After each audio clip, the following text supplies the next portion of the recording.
Hello, and welcome to today's episode of Her Version. This podcast is dedicated to sharing stories of struggle to triumph, a platform that allows individuals to tell their truth in order to inspire and uplift others.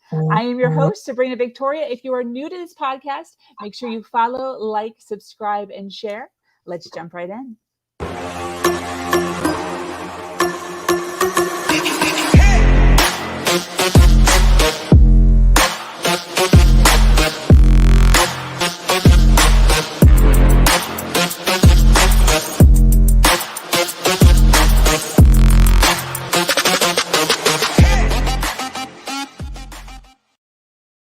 Hello, and thank you for joining today on this version of Her Version. So it is October, and it is Domestic Violence Awareness Month, and we are here today to shed some light on an abuse that is many times swept under the rug, dismissed, and not quite understood. And this is called narcissism or narcissistic abuse. If you have heard of this personality disorder, it was more than likely used out of context, but we are here today to explain actual real-life examples of what this abuse looks like and how we were able to manage and escape those situations. For those of you that don't know what narcissistic personality disorder or NPD is, it is a pattern of grandiosity, need for admiration, and a complete lack of empathy. These people only care about themselves and only think about themselves and what they want. No one else matters. They use psychological manipulation to intimidate and abuse the people closest to them. Her Version has created a short clip to explain a few of the main characteristics of this abuse, and I will be playing that in a bit. For the purposes of this podcast, we will be referring to narcissists as a person that has high narcissistic traits according to the real-life perspective of the individual speaking. But that does not mean that the person they are referring to has been diagnosed with NPD. Narcissists come in all shapes and all sizes and can be male or female. They can be your partner, your mother, your father, your friend, or your coworker, or your boss. There are over 30 characteristics that all narcissists can have. And here in this video, I am going to list the top 12. Here we go. To revolve around them. They will expect you to. Number 1, narcissists often use money to control you. This is called financial abuse. They keep money from you, or they hang money or material objects over your head as a way to control and hold power over you in your life. Number 2, they have a total sense of entitlement. Your entire world has to revolve around them. They will expect you to drop everything for them, follow their rules, but they will not do the same for you. Number 3, isolation is a big one. They love you to have no support system, no friends. This ensures that you can give them all of your attention. Number 4, triangulation. Narcs use other people to pin you into a corner and will find any way to throw you under the bus. At the end of it, you will look like the fool or the liar, and you will be blamed for everything, even though the basis of the argument is entirely the narcissist's fault. This causes so much drama that you will eventually start isolating yourself. The drama is too exhausting. Number 5, narcs are territorial. They expect you to hang out with them when they need you. They will not take any excuses as to why you would want to hang out with anyone else other than them and throw absolute tantrums if you try to have any sort of life outside of their world when they need you. Number 6, these individuals often have an inflated ego. They rely heavily on their looks, talents, intelligence, and/or their wealth to show off to those around them. They hold contempt for people in their life that are becoming or are more successful than they are. That includes you. Number 7, narcissists are incredibly manipulative people. They are liars and expert gaslighters. Narcs will run you around in circles with their lies. They confuse you and constantly say they did not say things that they know they clearly said. Number 8, they love to degrade. This will keep you in a constant state of low self-esteem and no confidence. They will find any way to pick on their partners, put their partners down, poke fun, belittle, or voice extreme sarcasm in their direction to make you feel dumb. Number 9, rules don't apply to narcissists, and they have a different set of rules than you or your friends will have. You will be expected to bend the rules for them, but they will never bend the rules for you. Number 10, the most evident way of a narcissist is the lack of empathy. This could look like having money to go on vacations but refusing to pay child support, leaving their child with no diapers and no food and having zero regret or remorse about it, degrading people to the point of tears and then walking away with no emotion, finding joy in hurting your feelings. Number 11, when a narc feels as if you are gaining power, thinking of leaving or abandoning them, they will do what's called love bombing. This will look like you threatening to leave, threatening to cut off all communication, and then the narcissist will start to backpedal. Narcissists do not know what to do when people they are abusing start to gain power. They will automatically settle down and offer a peace offering. This could be a range of things: jewelry, flowers, a massage, doing household chores, or just buying you food. Number 12, narcissists love to be heard and hate to listen. They talk constantly and will cut you off constantly. You will barely be able to get 30 seconds of conversation without them interrupting you or talking over you. There are over 30 signs you can look into that will educate you on whether or not you are dealing with a narcissist. You will often realize that everything is your fault. They rarely admit to being their fault. And even if they do, you will find them doing the same exact thing that they previously apologized for. All right, ladies. Can everyone hear me? Can everyone hear me? Yes. Yeah. Yes. Awesome. Awesome. Very cool. All right, guys. So let's get started. That was just a little, I wanted to just kind of educate our audience, because I think that one of the biggest issues with narcissism is the lack of education. There are so many misuses of the context of what narcissism is or what a narcissist is.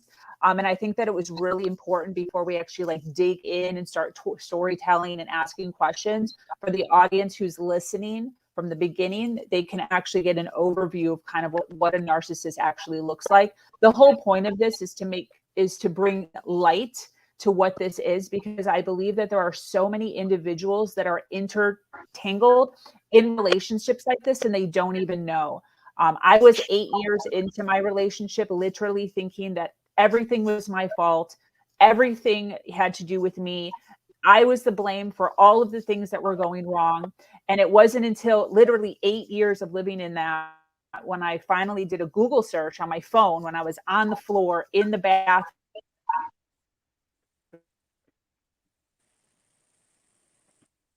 bullying me. And in that moment is when the entire world of narcissism opened up to me.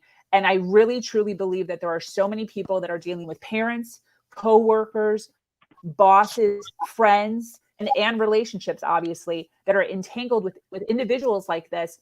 And they're so confused. There's so much confusion that happens during these relationships. So I wanted to kind of highlight that. We're gonna go around. I know that there's 2 of you that are upstage, and there's even a few people that are trying to get in and they can't get in. It keeps notifying me. So what I'm gonna do is, as you guys are talking, probably 30 minutes after you guys are done, I'm gonna have to scoot some of you guys literally response that I thought was gonna actually appear. So I still thank everybody here. We're going to start with Jennifer. We're going to go around the room. Every female is going to have the opportunity to actually host for about long, to ask your question, tell a little bit about your story, a little bit about who you are, open the floor to the females about your question and kind of what you're looking for. When you're hosting, you're in charge of actually calling on people. So if you see a female has their hand up, I am out of the picture. You're hosting. You call on people, and you will host the platform for your time. So we're going to start with Miss Jennifer. So if Jennifer wants to say hello. Hi. Is Jennifer up? Jennifer is. Hey. Hey. Go ahead, So girl. my name is Jennifer. Yeah. My name is Jennifer. I was in a 12-year relationship with a narcissist. And I wanted to ask you ladies, this question that just kind of like lingered in on me here is that when you have a very long-term relationship, and kind of like what Sabrina was saying, that like you're so many years in and you feel like it's all your fault and you're just not spotting the signs. Since many of you ladies here are either out of a relationship with a narcissist or have one in the far past or working towards that, my number one question for you ladies is, what were the signs, looking back now, what were the biggest signs that you overlooked because maybe you believed that it was your fault or maybe you were too sensitive? I'm really curious to know like those specific situations that have happened. Maybe you said like, I noticed the same pattern, whatever it is, but I'm really curious to know what you ladies think as far as when you saw some of the signs of narcissism as opposed to just a disagreement or, you know, a misunderstanding.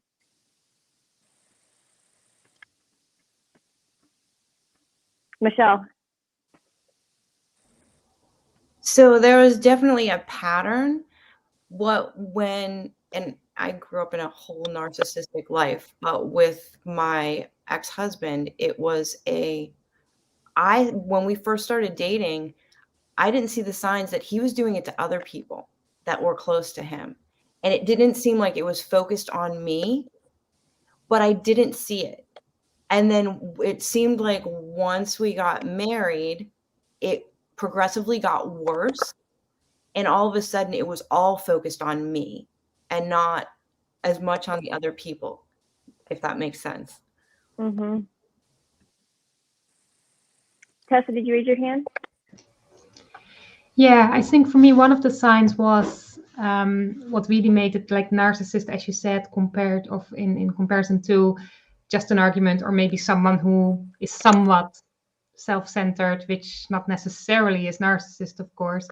That was that in a relationship I had, like there was a lot of lying and there was an absolute, like I could actually see that he himself believed his own lies and he had no remorse whatsoever. And that he could not acknowledge like the part where he was wrong. And I think that's, I you know, for a while, I kind of diminished that, or however you say, like, you know, I kind of went like, oh, well, but then that kept happening. So I think that was a real sign, that lack of empathy, that lack of self-knowledge altogether.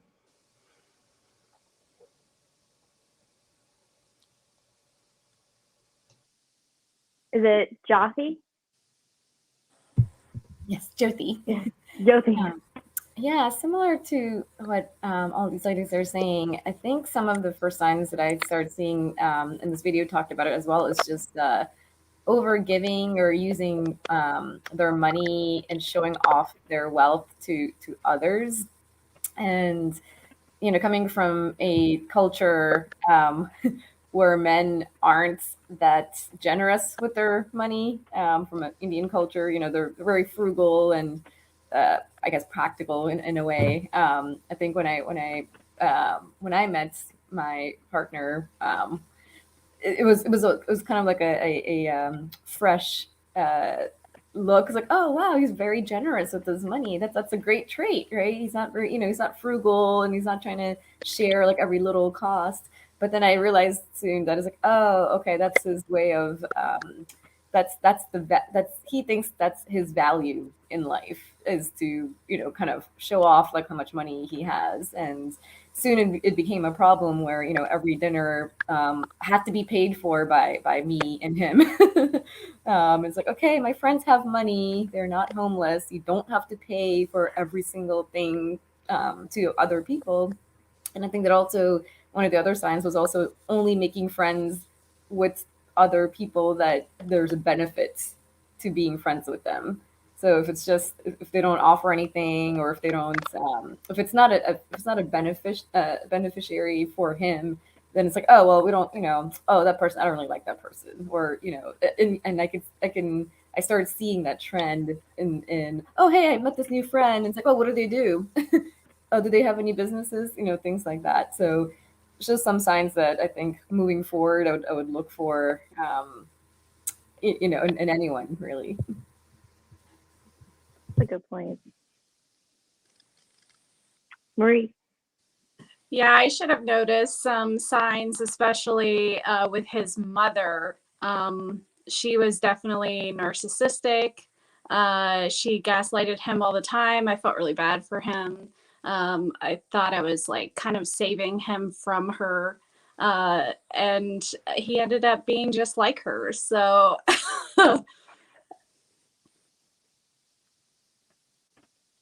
Yeah, you can see like in a generational pattern, a lot of people have mentioned like either another parent, or another caretaker in some way shows narcissistic traits. yes. And that's interesting. All those as far as here, it's interesting. Does anybody else? Kimberly. So I grew up with a narcissistic mother, and so it wasn't until I was 36 years old that I even knew what a narcissist was. So growing up, I was very conditioned to, be seen and not heard. I never challenged. I guess as a teenager, I started to challenge her more. She didn't like my friends. She never liked my boyfriends. She would always cry about what a terrible mother she was. And, and there were so many things. And it wasn't, when I met my husband, in between, in my 20s, I had a 7-year narcissistic relationship. But when I met my husband, I live in Australia, and he lived in another state. And, I met his mom, and I loved her so much. And she wanted to meet my mom, and I was making up all these things, and she was just like, she was a bit confused. And it wasn't until she sort of met my mom that she was like, oh, okay, now I understand what you're talking about. But I didn't know, even at that time, that she was a narcissist. She progressively got worse. And I was the brunt. I ended up becoming the brunt of all her, her narcissism and control. Like, the older I got and the more I sort of pushed her boundaries, the more evil sort of she became, to the point where I was just like, wow, like, how can you treat your daughter this way? Like, like WTF. And, she really sort of set me up to fail in relationships. And then once I realized that she was a narcissist, because I actually thought she was sort of bipolar, and I didn't know narcissistic was a thing. And when I started to research and learn about it, I realized that I wasn't crazy, and, I wasn't making it up. And, and there is a thing, daughters of narcissistic mothers, and like, that was my blueprint. And so I started to get a little bit of power, and I ended up cutting my whole family off. I had to walk away. My mother actually fell in love with my husband and tried to steal my children. And so the more I challenged her on that, and then when I decided to leave, I copped the major brunt of her viciousness, the narcissistic viciousness. And so then, yeah, and it just blew my mind. And it took me many, many years to sort of get my head around it. It was very, it was sort of very difficult. But I can spot a narcissist a mile away now. I'm very educated on, as you all would be too, on what a narcissist looks like. Yeah.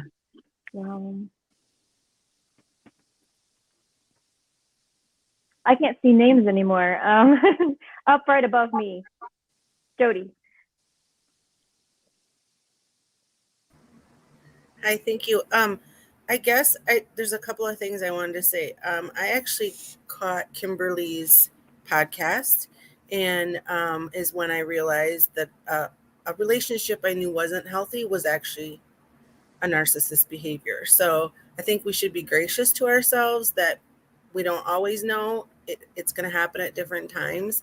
But I want to talk about one of the things that was happening was early in the relationship, again, very generous with money and gifts. And then when things didn't go right, all the gifts came back. He took all the gifts back. And in the beginning, I thought, well, that makes sense. We haven't been together that long. And who like, when we start the relationship, we're very independent. So the gifts are like, whatever, I can buy that myself. But that continued. Like that continued until it was you need to pay me back for everything. Like we would be at the grocery store and he would insist on paying for everything. But then if we were in a fight, it was, I just spent this much money and you should pay me back. And I think for me, and I don't know everyone's story, but because, you know, probably most of us have this level of low self-esteem from past experiences, that's why we question ourselves. And I'm sure that that's part of it. I'm sure they see us a mile away and target us, right? Because we're the easy ones we're going to feel bad for them. And someone earlier said, I thought I could rescue him. I think Marie said that, and take care of him. That's how I found myself. Like that only applies to the other people in their life. I'm different, right? He would never do that to me. So I don't know. I just needed to share that real quick. Just the kind of the gift giving and then deciding like that's not yours anymore. That now belongs to me. And the gifts obviously got bigger, computers, you know, trips, things like that. So yeah. Mm-hmm. All right, ladies. Thank you so much, Jennifer. That was absolutely phenomenal. We're going to move on to Miss Jodie Anderson. Okay, I think I just spoke. So I think what I'd like, part of me joining this group was learning more myself, because I have 4 adult daughters now. And I would like to be able to start to teach them some of the signs and signals before they get into some serious relationships. We all don't want to see our children struggle like we do. And so, like I said, I actually am still learning and realizing some of the things that were happening in more than one relationship was definitely not positive. And I can say that when I shared my story earlier, it was more about some things that had happened to me growing up in my life with my mother and things like that. But I can see and I've excuse me, been married twice, but I can see in those marriages how there was these narcissistic tendencies from the men that I was dating, right? And so now being an adult woman and realizing that I also had a pattern of somehow seeking out these people that were very generous to me, and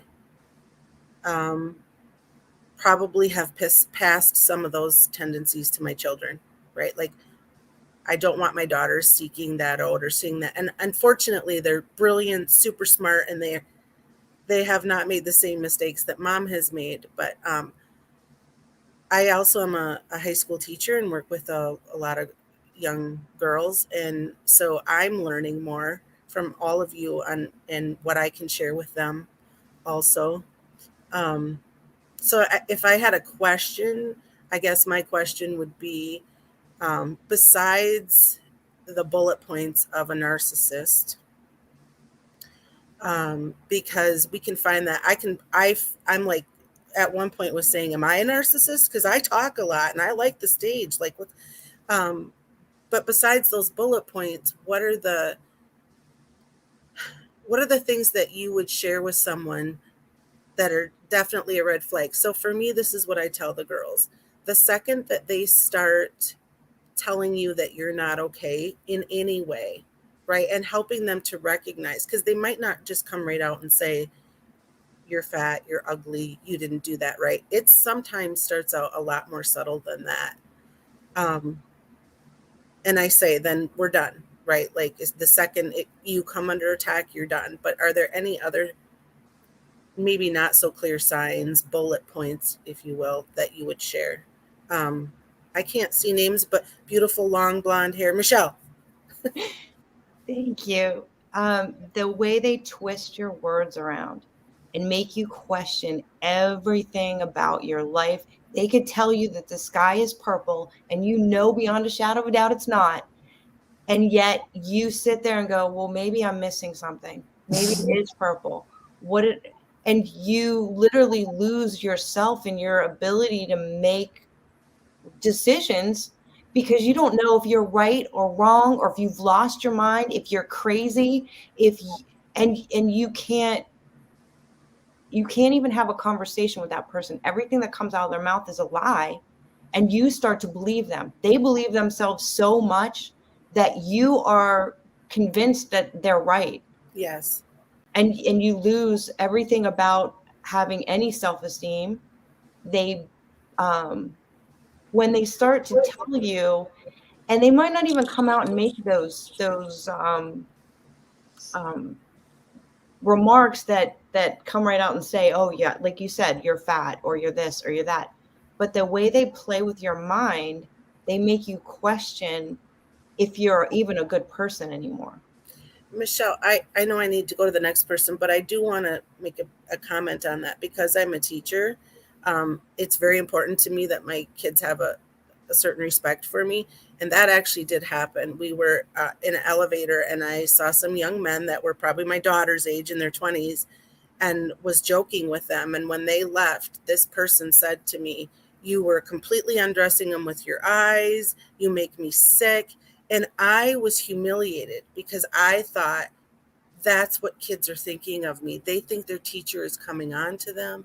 They think so. Yes. Thank you. Because that just triggered that now.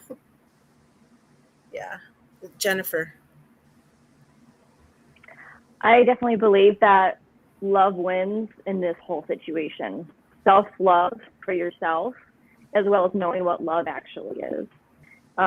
You can tell narcissists start to prey on women, or in the opposite view of women preying on men that are empathetic. They are courageous. They are kind. But in the same breath, a lot of us that have found ourselves in a narcissistic relationship end up like second guessing ourselves. And we have good hearts inside, but we're just not feeling that self-love, like that self-respect where 1 + 1 = 2. Like, you say what you mean what you say. When you have that background, kind of like mentioning, we're protecting our children because we were, in a narcissistic relationship, and we don't want our kids to become narcissists or be subjected to a narcissistic, person down the road. So I strongly believe that teaching ourselves and our children what love truly is, like, everything adds up in real love. He says this and it comes out as this. There's no confusion, and so when you have that on your radar and then you teach your children that's what love is when somebody says something and they mean what they say and they do exactly what they said. There's no lies, there's no deception, there's none of that. That's not real love. And then when we accept it, as we find ourselves in narcissistic relationships, having that self-love, and now we have more of a radar now. And I love the aspect of sharing all this to kind of put a little something in someone's ear. Maybe they're feeling like they are questioning their reality, and then they're seeing all of us come forward with some similar things that have happened. We start to taking care of ourselves and learning that awareness. You start seeing people treat you that way, like your past narcissistic partner did, and they're more of like a red flag of like, I have more self-respect for myself. They did not, do this, and it came out as this. There's something foggy, in the middle that doesn't make sense. So I think that's, really important as a, red flag to watch for. Tessa? Yeah, I think on top of that, one very important thing is also like what Sabrina mentioned in the beginning, right? That you have the actual narcissist disorder, and then you have people with narcissist tendencies or anything else. And I think one thing, especially to your daughter or anyone really, to teach as well, is to, like, even if someone isn't actually a narcissist, if they don't have the complete disorder.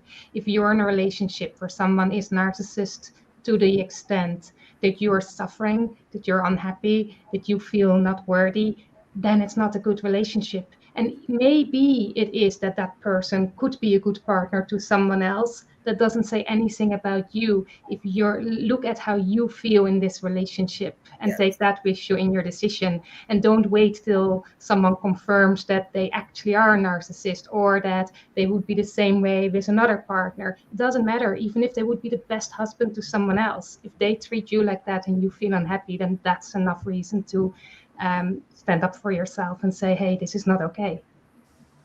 Thank you. I want to do Elena and then Kimberly real quick. I hope we get everyone in. Go.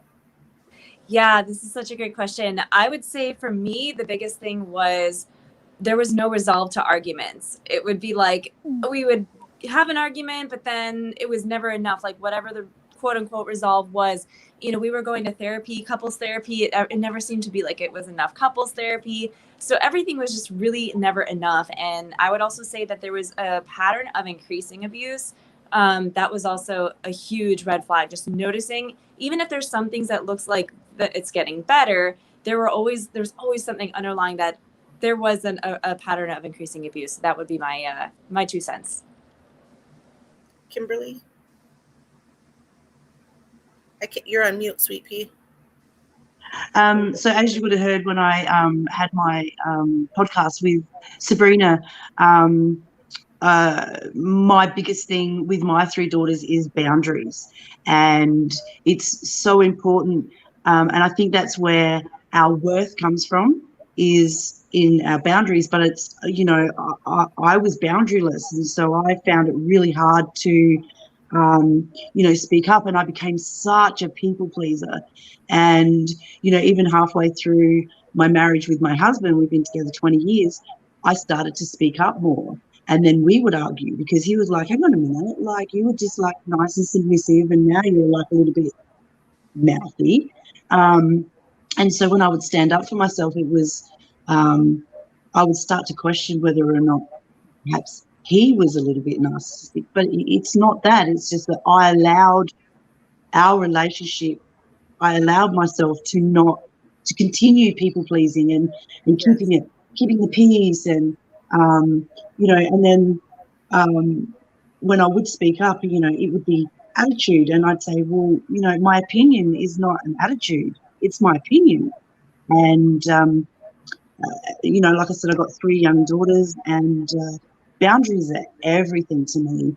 I mean, it's what I'm really good at teaching, it's what I do, and it's a really hard skill, and it's a necessary skill to learn self-love after coming out of a narcissistic relationship.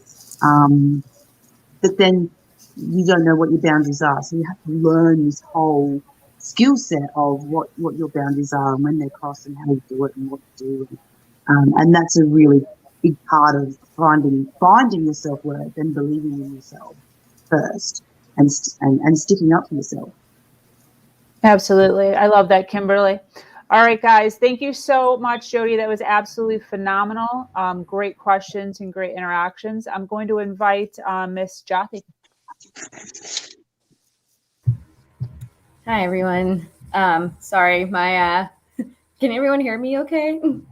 Okay, great. Because right when it's about to be my turn, there's a person that's blasting their boombox from downstairs.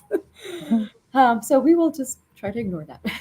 But talking about narcissism, what I've found in my experiences is if you grew up with narcissism, and from your parents or relatives or, you know, anyone close to you growing up, I almost kind of feel like there's a part of me that hasn't healed, or there's a part of me that I didn't recognize, and then I end up attracting more people with those types of disorders or issues in my life. And again, you don't really catch on to it until you're really in the middle of it.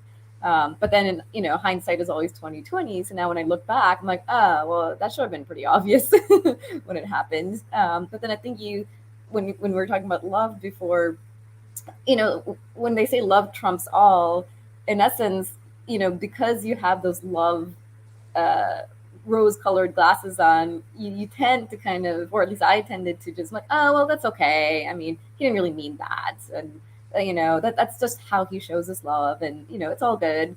Until, the point comes like, oh, well, that wasn't really true love. So I think, there's a difference between true love and then just rose-colored glasses kind of love. And it's seeming that, okay, you're just kind of tolerating certain behavior because you don't, you also invest in love. So after some time goes by, I kind of felt like, well, I've already, we're about to get married, so I can't stop now. Plus I also had cultural, pressure, parental pressure, there's just so much pressure, especially being in the Asian Indian culture growing up with that.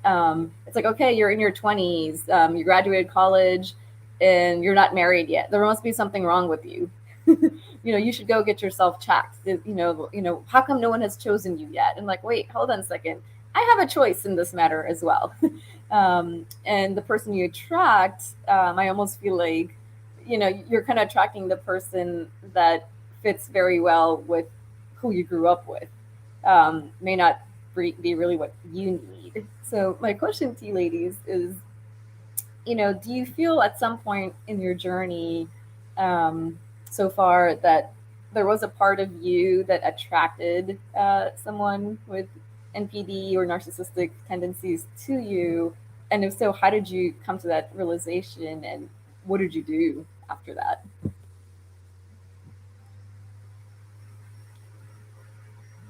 Anyone? Michelle? So I grew up with a narcissistic father, and every person that I dated they had the same characteristics of him. And I think it was because my self-esteem was so low and beaten up, I didn't feel like I deserved it. And I felt like I could save them. Like I would get into fights with my dad about everything. I started running away at a very young age, and I fought everything that he was about because I knew it wasn't right. It wasn't what was, he lied about everything. But anyway, so it was a pattern with me, and every single relationship that would end terribly, I would be like, I don't understand. It's like I'm a magnet for these people. And I can remember saying that. And then I got married, and then my husband was the exact same way, and it ended after 6 months. And then I got married again and again.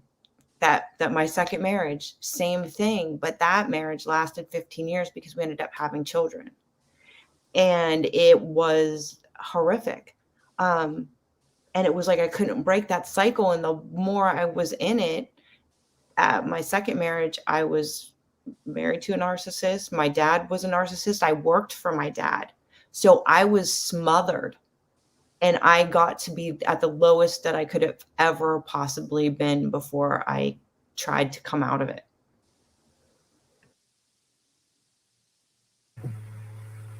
Kimberly, I think I saw your hand up.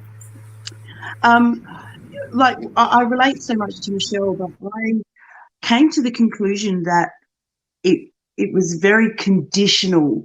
So, there's this unconditional love, which I was like, I'd go to my friend's house and their parents were fantastic. And I'd be like, wow, like my family is not this. And so I was groomed. We are groomed to be conditioned. It's like they feed us and then they pull it back and then they feed us. And so we become very conditioned as children so that we actually don't know any better for when we get older and have and enter these relationships with men that we are still conditioned. We are conditioned in such a way. And I, discussed having a conversation with my daughter, and we were talking about it, and I said, it's basically like, I related it to a pedophile grooming a child or a family to get to a child. It's that manipulation and more the fool us because, we don't know any better, because I will love you if you do this, but not if you do that. And you know, and so it's very embedded within our psyche growing up, with that conditional love. I mean, I don't know what unconditional love is. You know, I parent my kids differently than what my mum parented me.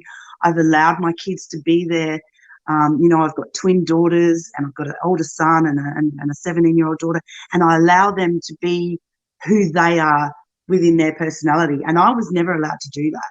I had to be who they wanted me to be. And, you know, and from a child growing up into an adult, I mean, I didn't even become myself until I was like, you know, 48 years old. And even now at 50, I'm still trying to find who I am. And I believe that that's all because of conditional love, and then also from the relationships that we had growing into. Yeah, that's a great point that you made, because I also feel like the generation that our parents grew up in, it was considered you're being disobedient or you're arguing with them just by asking questions. Like, just do this, and then like, well, why? Like, what is there? You know, is there a reason? Like, just stop asking questions and stop arguing. Like, I'm not arguing. Just trying to find the reason why we have to do things a certain way when there's other ways of doing it. And I, like you said, I think, you know, maybe as kind of leading ladies in our in whatever we're doing in life, and being able to recognize the treatment that we got, and also what we attracted possibly in our romantic partners, or even just in general in any relationship, to bring that forward to our kids, I think, like Jodie was saying, and helping them voice themselves, and not even if it goes against, or if it's different from your own thoughts and views, not knocking them or saying, oh, I don't love you because you made these decisions, or you're not listening to me. I mean, I have 3 kids of my own, and my 10-year-old, she's like 10 going on 21, and it's how it feels like sometimes. And I had to really bite my lip sometimes and be like, okay, well, you know, is she just acting up because of her age, or is she really trying to get her voice out there, and really kind of make that distinction in my head? And if it's just like, okay, she's trying to, you know, she's just trying to figure out who she is, I'm like, okay, well, I'm just going to say, well, I disagree, you know, with how you're going about it, versus no, like, stop, you know, yelling, or stop doing this and stop doing that. Because I'm like, oh, wait, well, like, I'm no different than, you know, all these other people in my life. So I think, as Jodie was saying, I started questioning that myself too. I'm like, do I have some sort of issue that I need to work on? Or, you know, I mean, hey, but I think, Jodie, going along your point, just being able to,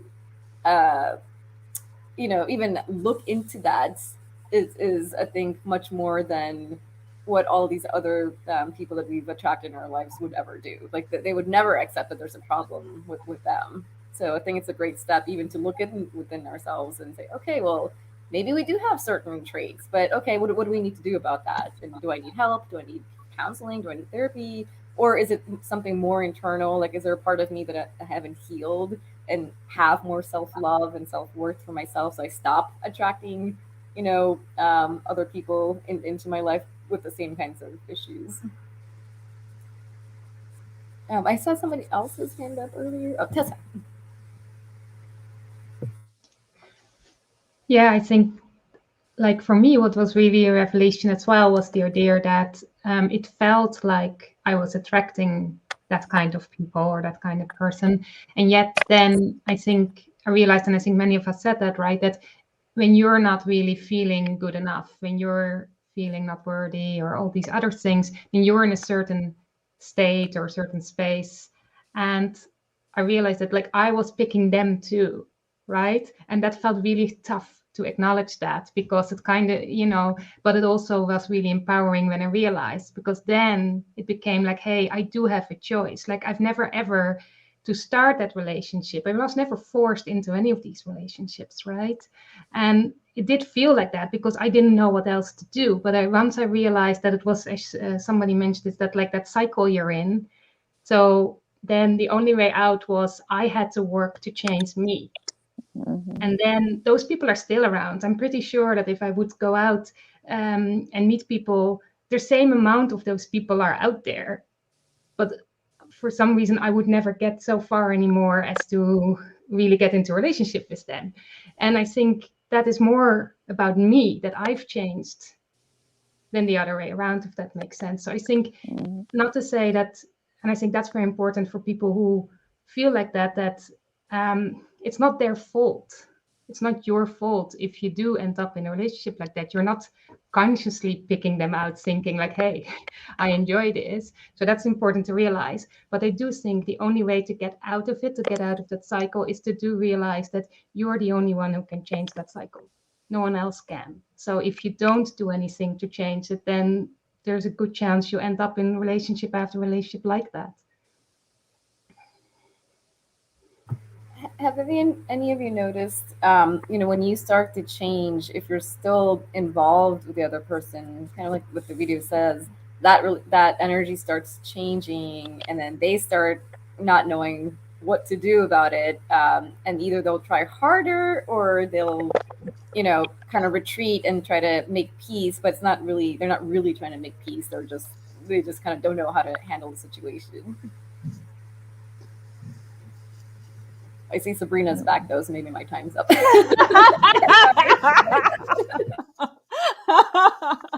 Thank you, Jodie. This was unbelievable, and maybe we'll answer that in the chat with some of you guys. But I'm going to move on to Mrs. Wait. Did you say Charbon? As I hesitated. So can you guys hear me? Okay. So I've been I was married to a narcissist for 14 years, and I've been out 6.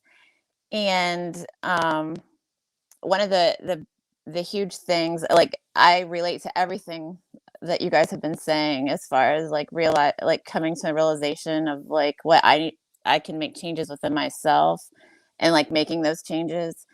And one of the things was, at first I thought it was like the drinking. And so like I had started like reading books, on alcoholism and codependency. And that's where I learned how my role, like if I just change things about me, it will change the relationship. And those small steps is like what helped me realize my part in it. And as I was changing myself, it made the narcissism or whatever even more obvious. And it gave me the strength to realize that I could get out. So, but there were also, like, a very important thing was that a neighbor, like somebody outside of the family, like pulled me aside and asked me, like, does he hit you? And it was like this light bulb moment that somebody else sees this other person that I thought I was the only one who could see. And so like leaving was hard, because then I was going to be this bad person that, like, why would you leave? He's so charming, like nobody could see this other person. And this neighbor did, and she was courageous enough to like pull me aside. So I was wondering if any of you guys have had somebody in your life, like either make a statement or ask a question that's uncomfortable and awkward, like step out of their comfort zone to reach out to you because like they saw something, and if that helped. I can't see names. Kimberly? When I was in my 7-year relationship, we had a business together, and he would, and a lot of our friends would be around, and he would be completely different at work with me, like full professional. And then we'd go home and he'd be a completely different person. And a lot of people would say to me, a lot of my friends would say to me, why are you with him? Like, why do you put up with what he does to you? And I would say to them, well, I'm financially viable for him because I don't have any money of my own. Everything is, he has control over all of that. So I can't just sort of up and leave.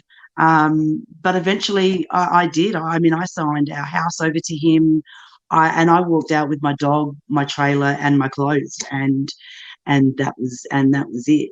But it was until a few people used to say to me, like, why do you put up with that? And I used to think the same. Oh, so they can see what he's like, in social environments. We'd go to a party and he'd be like, my friends would be like, oh, hey, you look really good. And, they'd look at him and they'd go, because he was an alcoholic, he would drink, oh, you're putting on a bit of weight, aren't you? And as soon as he heard anybody compliment me, he would be like getting me in the corner of the room so no one could hear. And, he'd be saying these nasty things. But what I didn't realize is people were hearing. And that's when, they would come up to me and say, like, why are you with him? Why do you let him do that to you? And, and then I'd make up all these excuses for him, all these excuses to why I'm staying, why I'm there, until, one day I just had enough and I left. And I didn't worry about all the money. I didn't worry about that.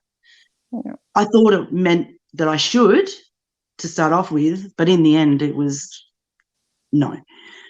I met my husband, so that was probably one of the reasons that gave me the confidence to pack my dog and my clothes in a car and drive halfway across Australia to but even then I questioned, like, am I going to pick someone even worse? But I didn't worry about that. But yeah, it did take a few people to say things to me. But even then, like, it wasn't until after that with my mother that I realized I didn't even know he was a narcissist until probably 15 years after I'd left.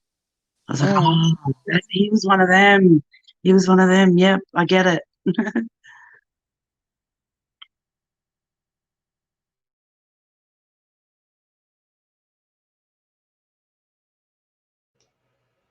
I think our host by accident got out, so yeah. Without being the one taking over, just go ahead, I would say. If you want go ahead, Jothi, go ahead. Oh, okay.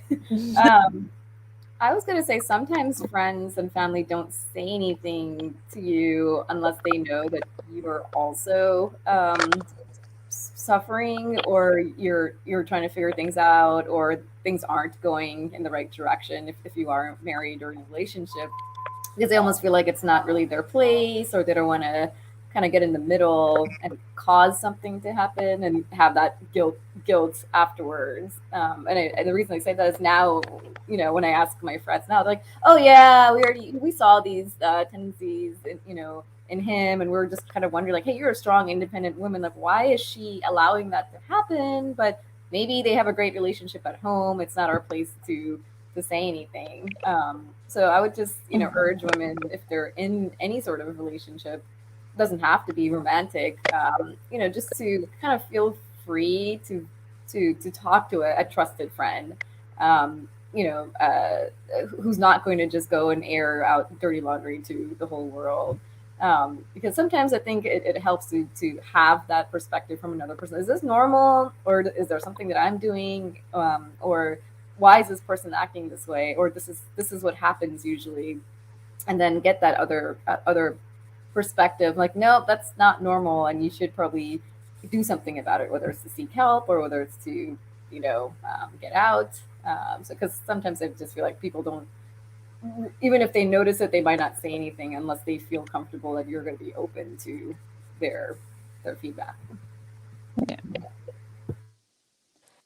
Michelle?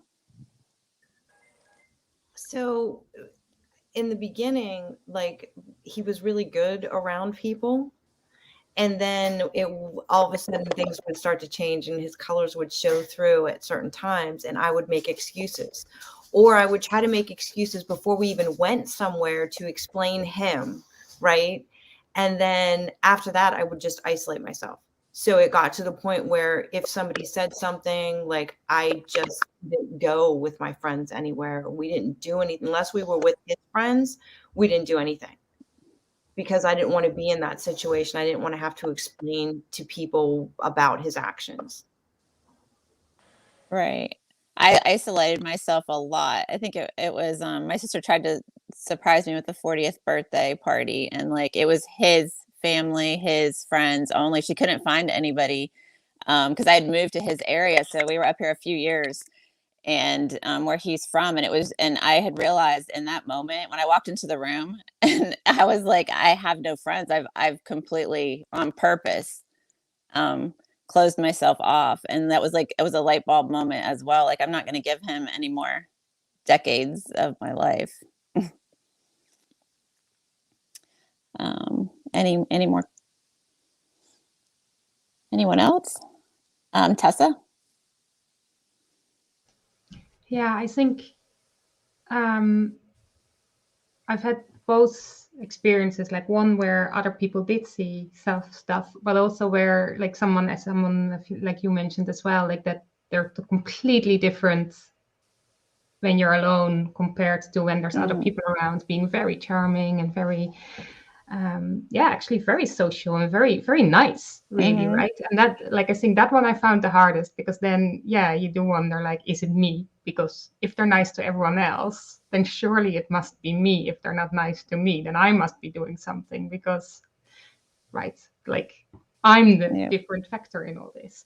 So I think that one I found very hard to deal with for myself, like to then, you know, that if you would even talk to a good friend that knew him as well, that they would not recognize that at all, right? And again, my good friends knew me well enough to know that, you know, that something must be not right, because that I wouldn't make it up or anything. But at the same time, it was really hard for them to kind of see what it would be, what the problem was.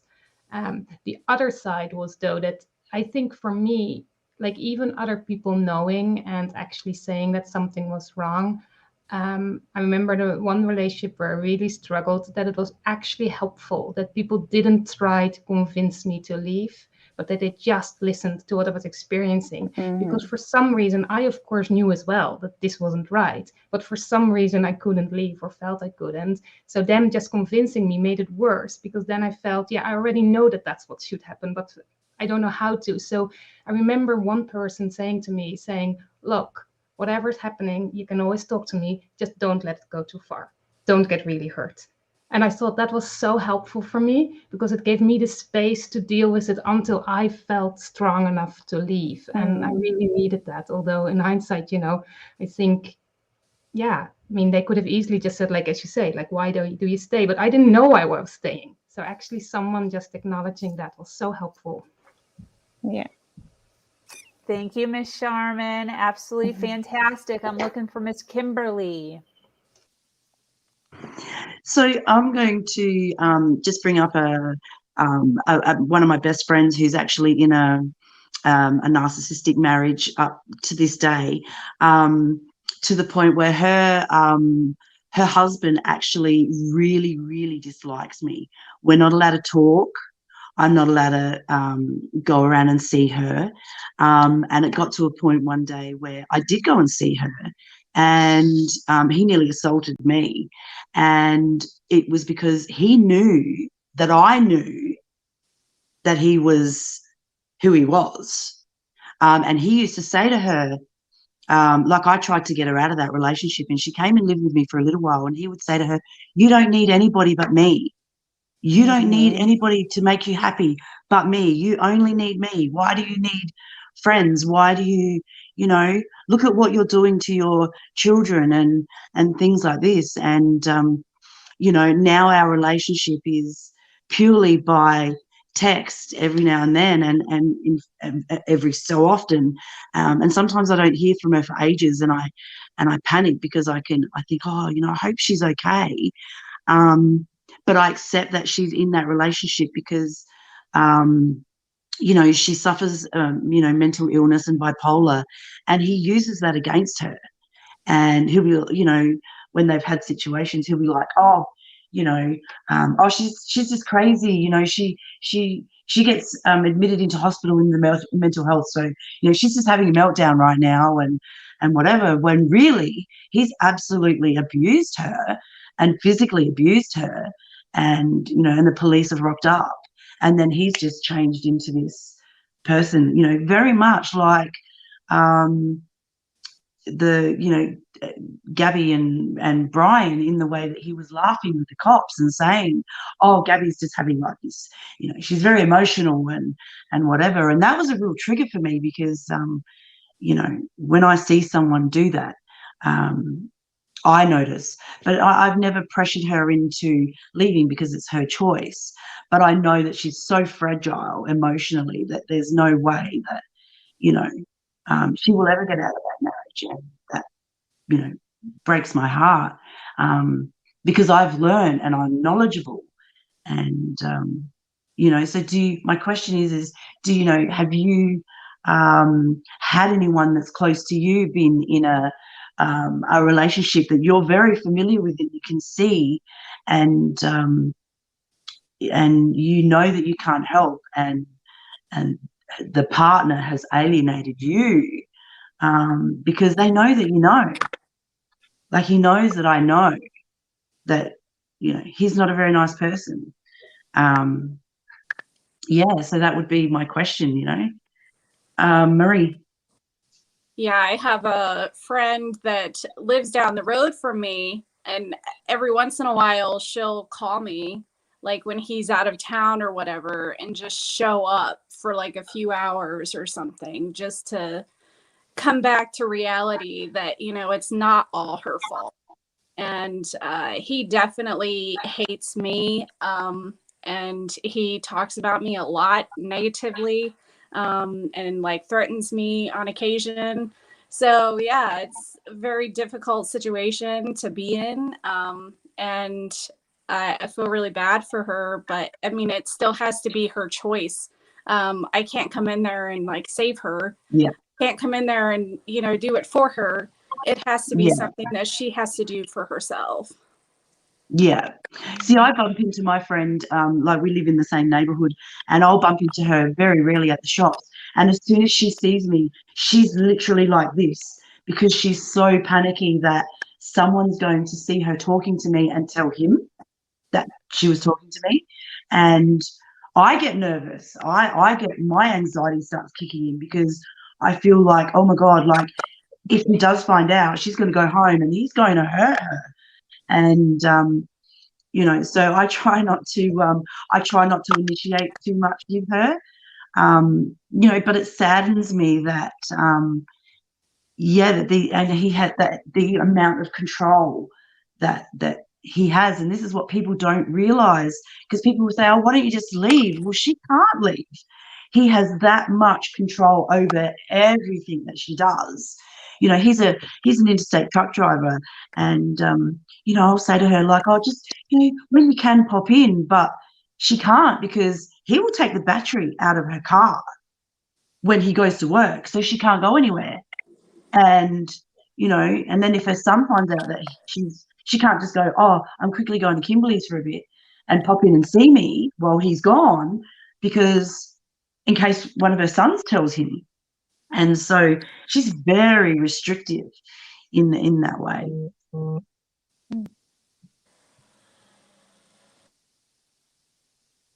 Does anybody know, like, anybody else have,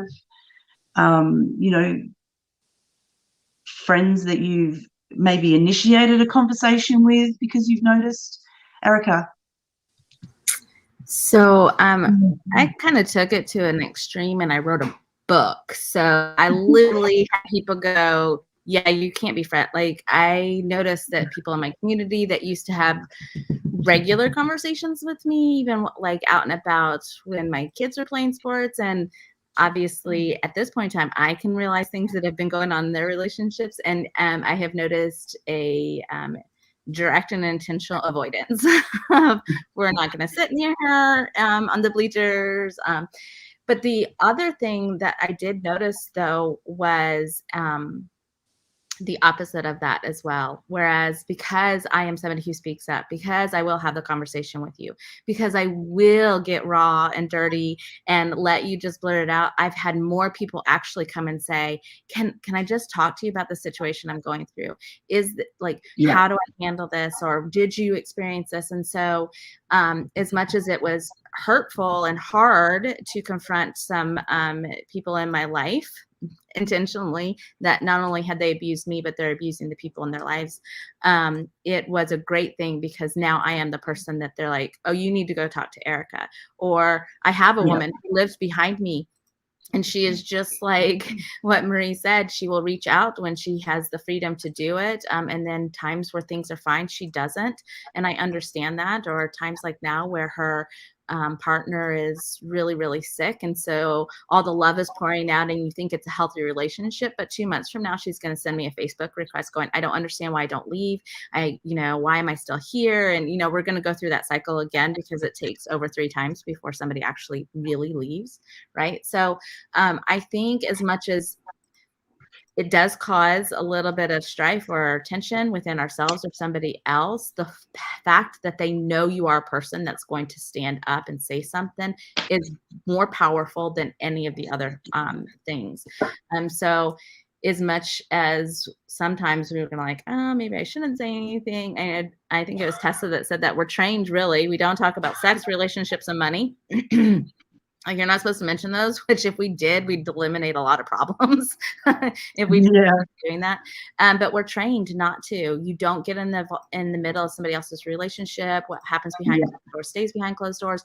We've been told these things so much that we are literally conditioned to say, that's none of my business, or that's not me, so I'm not going to get involved. And that is the wrong direction. So I just kind of wanted to say that because I know, Kimberly, I think it's a great question. I know it's causing you a lot of strife in your life, but just know that as much as you understand the difficulty that she is in, understand that every time she sees you, she's reminded that I'm better than I am worthy, I am loved. And at one point in time, maybe that'll be enough just seeing you at the grocery store going, she's still there. She never left. Yeah. Right? Yeah. And that's correct. Exactly right. And I have the same thing as you, where people know what I do and they know what I speak up about. And so they will come to me. I've had some friends like, pick my brain. I need to pick your brain. I need to understand this. And so that's a powerful thing. But the good thing about my friend is she knows that I'll always be there regardless. I might, even if I don't see or hear from her for 6 months, I'll always be there. It's not my business to get in her business, but she knows that I'm there to support her. Absolutely. Absolutely. I love that. We're looking at Marie. Marie, are you available? Yes, I am. I'm right You're here. up, girl. You're up. Okay. I am a certified Reiki master and a transformation coach. And the past couple of clients that I have had all had, like, I don't even know, like, specifically if they were narcissistic relationships, but they have all left their significant other or boyfriend just because they did not feel comfortable in their own skin being in that environment. So I definitely am an advocate for self-love and knowing what is comfortable within your own vessel. So I'm definitely attracting those kinds of clients. And so I'm very proud and excited that I can be there for them and hold them energetically and support them, and knowing that they can have the power to leave or to not be in that situation anymore, and to know that they're worth it. So my question is, I was watching a podcast and it talks about gaslighting yourself. And I feel like sometimes we do that because that's where the self-love kind of disappears, because you're in this situation so many times, you've grown up with it. You've had, I had a father, I had a sister and a brother. They were all narcissistic. So now that I know what it is and I've gone through my transformation myself, I know the flags and, all these terrible things that happened to me as I grew up. And so now I find myself in everyday situations gaslighting myself. And that's where, the disconnect comes from with self-love and not knowing specifically what you're supposed to be doing. So I just wonder if you guys have any similar situations to that, if you feel the same. Alana? Yeah, oh my gosh, definitely. I think we're all kind of guilty of doing that even in the relationship itself. And I think it's because there's this cognitive dissonance. On the one hand, we've got Mr. Nice, with the love bombing, giving us the gifts or whatever. We see that part of them. But then when this other part of them comes out that's really awful, really mean, very abusive, we like to dismiss it and put it down because we're actually just trying to stay safe, because we're thinking that, oh, in order to stay safe, we need to make this person okay in our heads. So I think it's very common that we do that at some point, So once we've left, that's actually when we start to notice, I think, a little bit more that, oh man, this whole time I've also kind of been gaslighting myself, because that person is actually kind of reflecting something within ourselves that's maybe denying or dismissing something in us. So it's actually important that we do that healing work, the inner child work to help get through that. That's actually what's helped me to recognize my own truth. And it can just take some time. So I would just say to anyone who's listening to this, if that feels like you, give yourself some grace as you start to acknowledge that truth, because it can actually be quite overwhelming to see everything at once. Erika? Yes, thank you. I completely agree with that. I want to kind of tag on what Alana said. Is so much of it we don't see why we're in the midst of it, because we become conditioned to the abuse that we also take on the characteristics of not only our abuser, but of an abusing person. And so we become an abuser, whether it's outward, may not be, because we may be that knowledgeable of, wait, I'm not going to do this to somebody else, but we are definitely doing it to ourselves. Not knowing what the difference is between narcissism and gaslighting is a huge thing. I would reference you to our book. We did an entire table that breaks it down so that you have what narcissism looks like and sorry, my illness is kicking in. Hang on 1 second. So that you see what narcissism looks like, and in the same breath, what the opposite gaslighting looks like, because they are on two different sides of the pendulum, though they are the same type of traits of behavior. One's on this side, it's, more self-centered. This one is more outward of like, oh no, it's you. Or it was my fault, so there's like this difference in it. If we don't know the difference, then we have a tendency to label things inappropriately. And if we label things inappropriately, then we can't heal correctly, because you're self-diagnosing, or you're not actually being able to recognize it because you are still experiencing it. And so much of it, when we're in it, if you're experiencing it, that you will have an inability to accurately label it. And so that's why I also agree with Lana. It's like most of it has to be done when you're on the outside. Really, honestly, to really, really see what's going on, and then to recognize that how much of those characteristics you took on, and what are you going to do about it?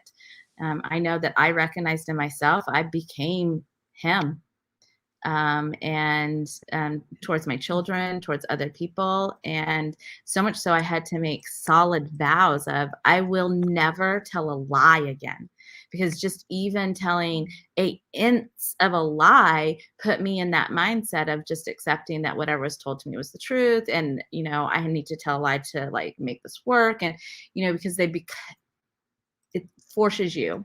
When we talked about choices just a little bit ago, there is not a choice between bad and worse, you guys. Like, that's not a choice. When people think choices, they're thinking about, oh, you have a good choice or you have a bad choice. No, that's not the truth. Most of the time, a choice is between bad or worse. And do we really feel like that's a choice then? Right?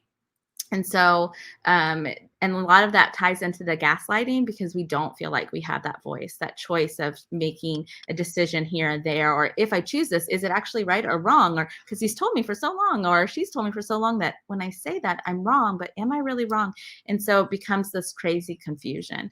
And so I think for me, it was really important to understand the differences between these things, to really give it a language and use the appropriate words when it was brought to my attention, instead of labeling things just because somebody told me that that's what was going on.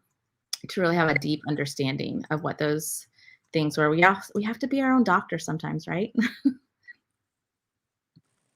Thank you, Erika. Michelle? So I like to call, my dog's gonna bark. I like to call it the head trash.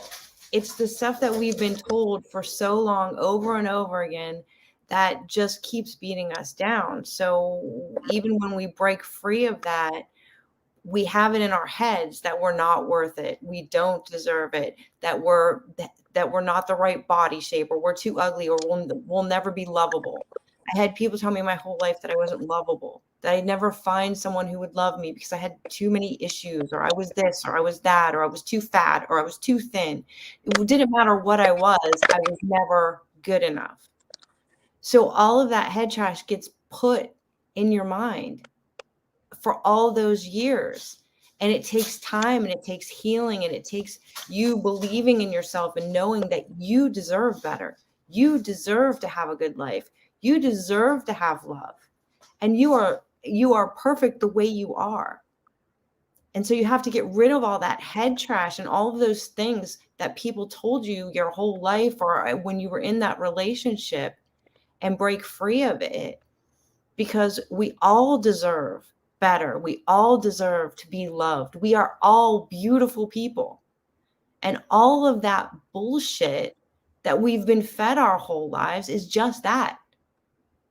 It's their opinion and their thoughts of everyone around them, because they don't feel good about themselves. So they have to beat up all of us to make themselves feel like they're better, and that make themselves feel like they are something special that they aren't.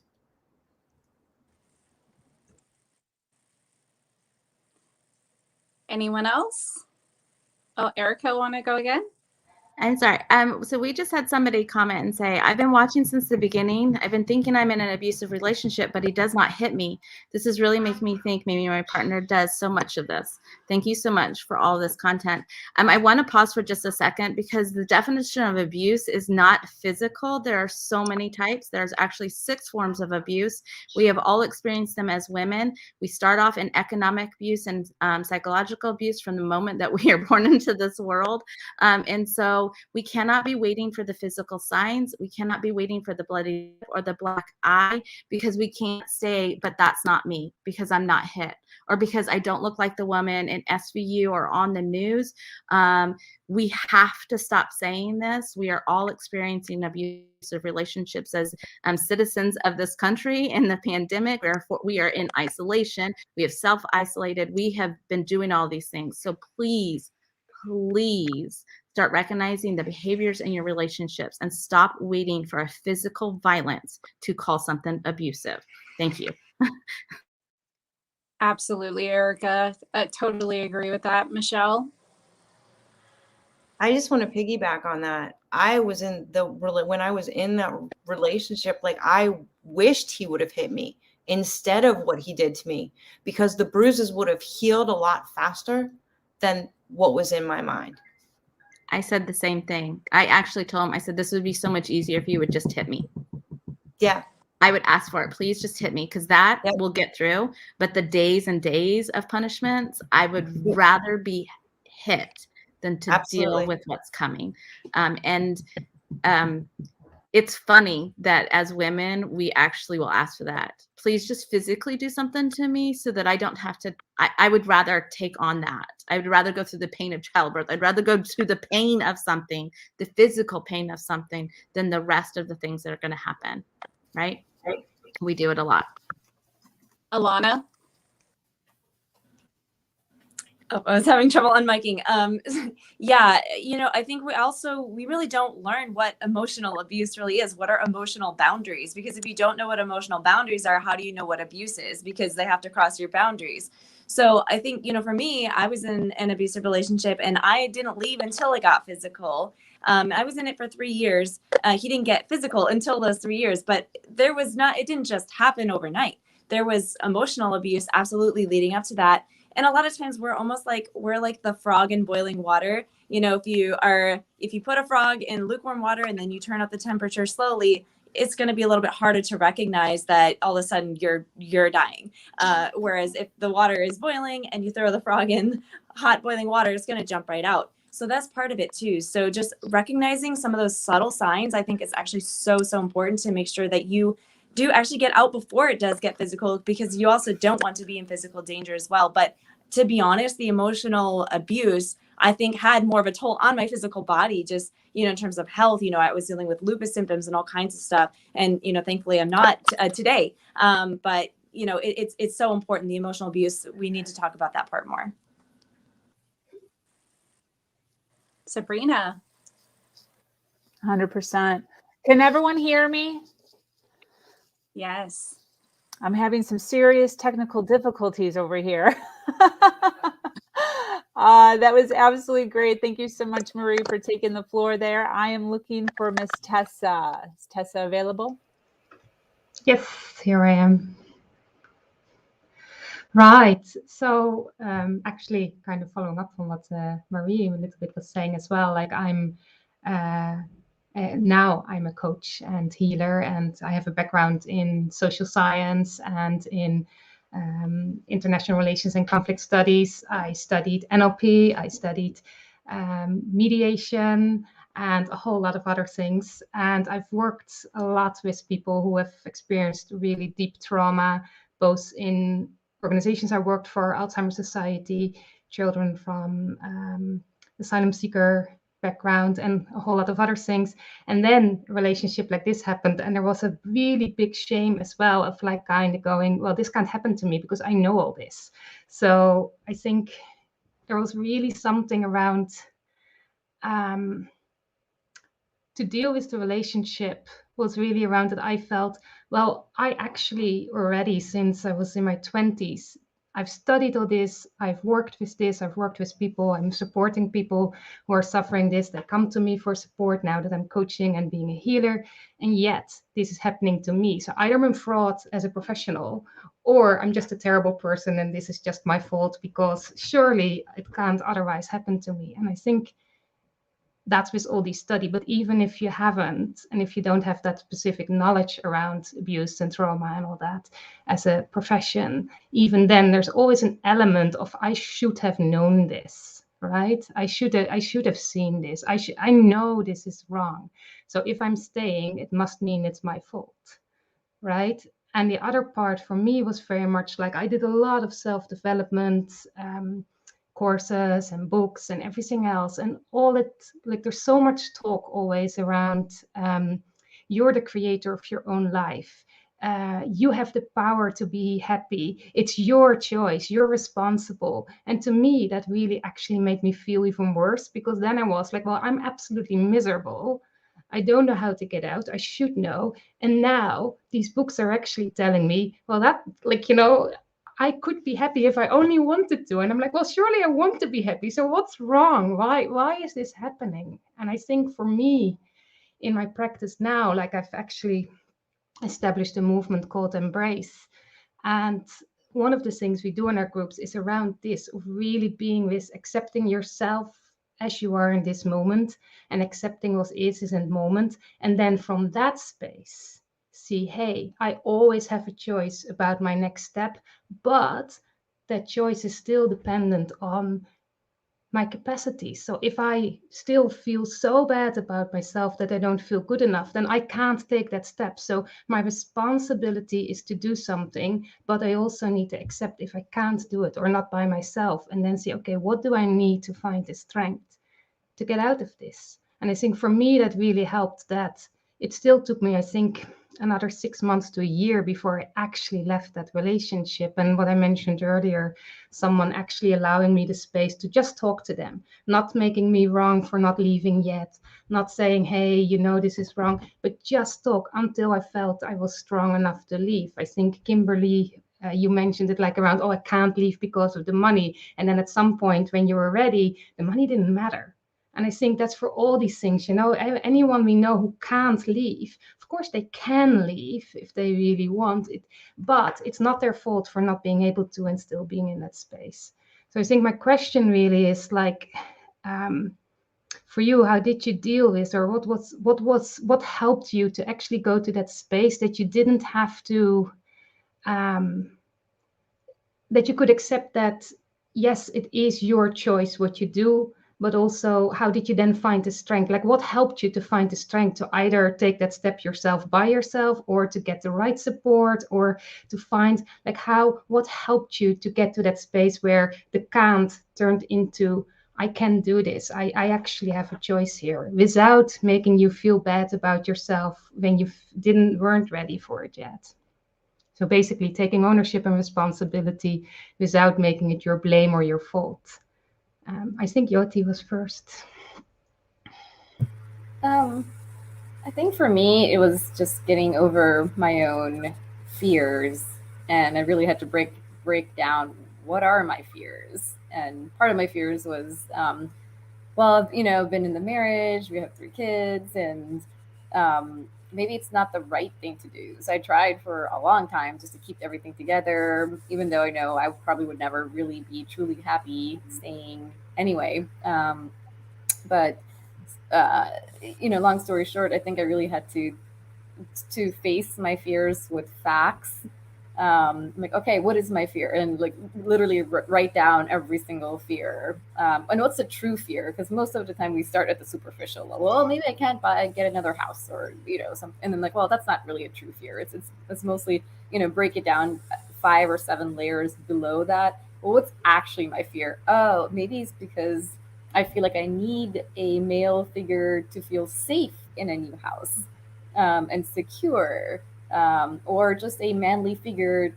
So hypothetically, I feel like, oh, I'm protected, even though I never really felt protected, even with that male figure around. So really, I was kind of protecting myself. So I really had to face every fear, and I actually wrote this out. Okay, fear number 1. What does it really boil down to? It's this. Okay, well, how do I mitigate that? Oh, well, maybe I can do this, this, and that. Get some pepper spray, find a safe neighborhood, really look around. Don't just settle on the first thing you find. Surround your. And actually, second fear was like, well, what would people think of me? Especially within my own culture. And I really had to kind of open up and be like, you know what? I'm going to share my story with selected groups of people that I kind of trust. And that really spawned my, they're like, well, yeah, if he's doing, actually they were like, yeah, if he's doing all that, like, you need to come to acceptance that this is the direction he's going. This is who he is. You're better than that. And you are young. You can take control of your own life. You already have been. So we really don't understand why it took it for this long. So it was hearing more and more of that. I'm like, okay, I got this. I got this. I took care of myself my whole life. This is just another blip in the process. It's not like the world is going to be over. And every single fear, like, what would my kids think? How do I get my story out there? And I think a lot of us kind of feel like, hey, there's this person that's telling this complete different story out there in the world, and now people think, I think Erika said, or whenever you said you felt isolated because no one would sit next to you, kind of thing. And for a while, I was like, oh, well, I need to fix that. I need to make sure people know my side of the story. Like, his family needs to know my side of the story. And at some point, I'm like, you know what? I don't care what they think. I'm not here to quench like everyone's curiosity, and because they're just being nosy. It's none of their business, and they're not going to help. Are they really going to come to our house? I'm like, okay, let's sit down with the both of you and see what's going on and really help. No. So okay, then your opinion doesn't matter anymore. Absolutely.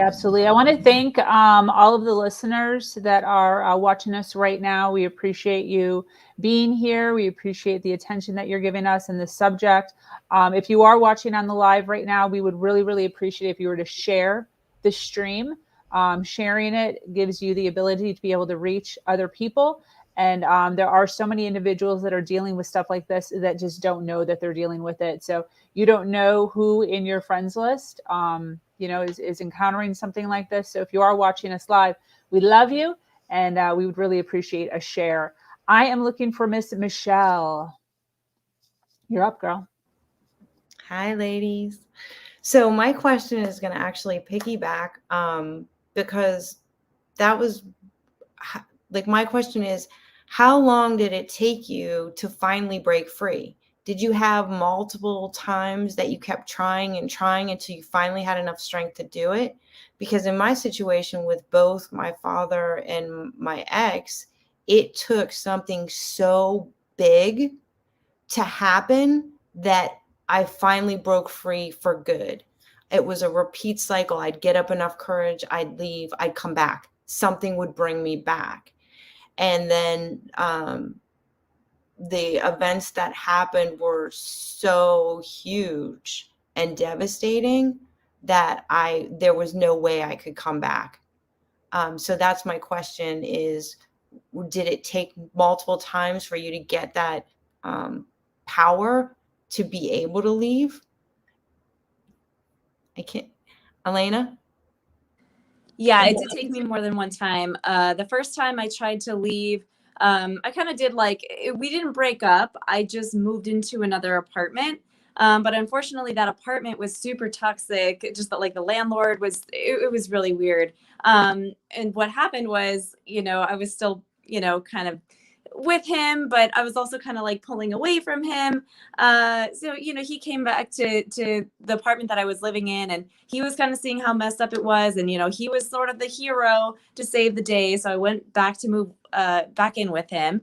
And then it actually took, that physical abuse for me to actually leave, and seeing that I was really actually not safe, and that it was safer for me to be homeless than it was to be living with him. That's what it took for me. So it's kind of unfortunate, but my process of leaving, it didn't just, I wouldn't say, yes, there was that breaking point, but at the same time, there was a process to, just being able to accept that he was abusive, because we don't want to see this person as being abusive. We fell in love with a particular person that they painted the picture to be.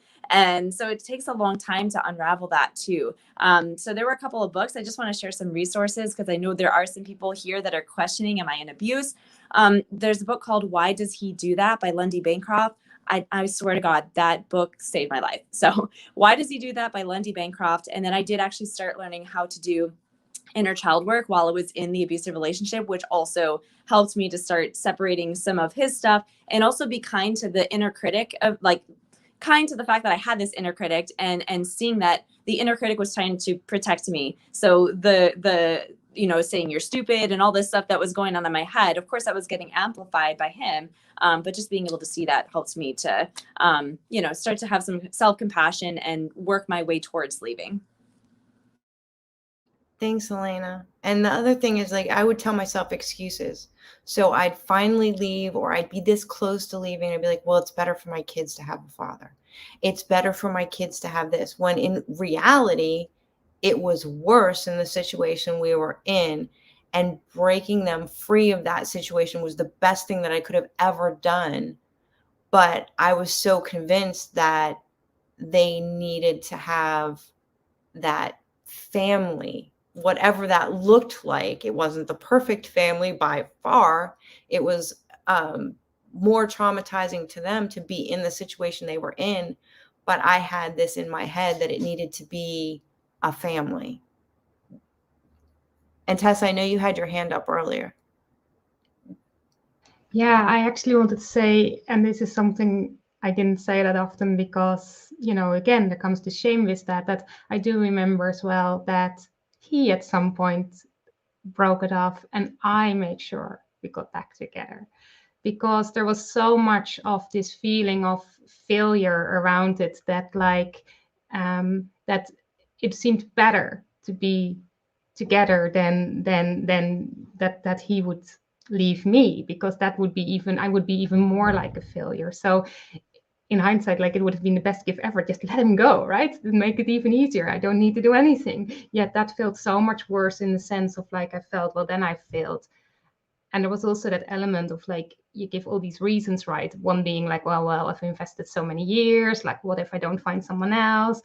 But also this thing of again, and I think some other people mentioned it before as well, that kind of belief of yeah, but I can make this better. I can make this work. And also I really believed at the time that it showed my strength, that I was willing to stay, that was being strong, that look how strong it is of me, that I can stay, and that I can endure all this and still give and make this work and try to be there.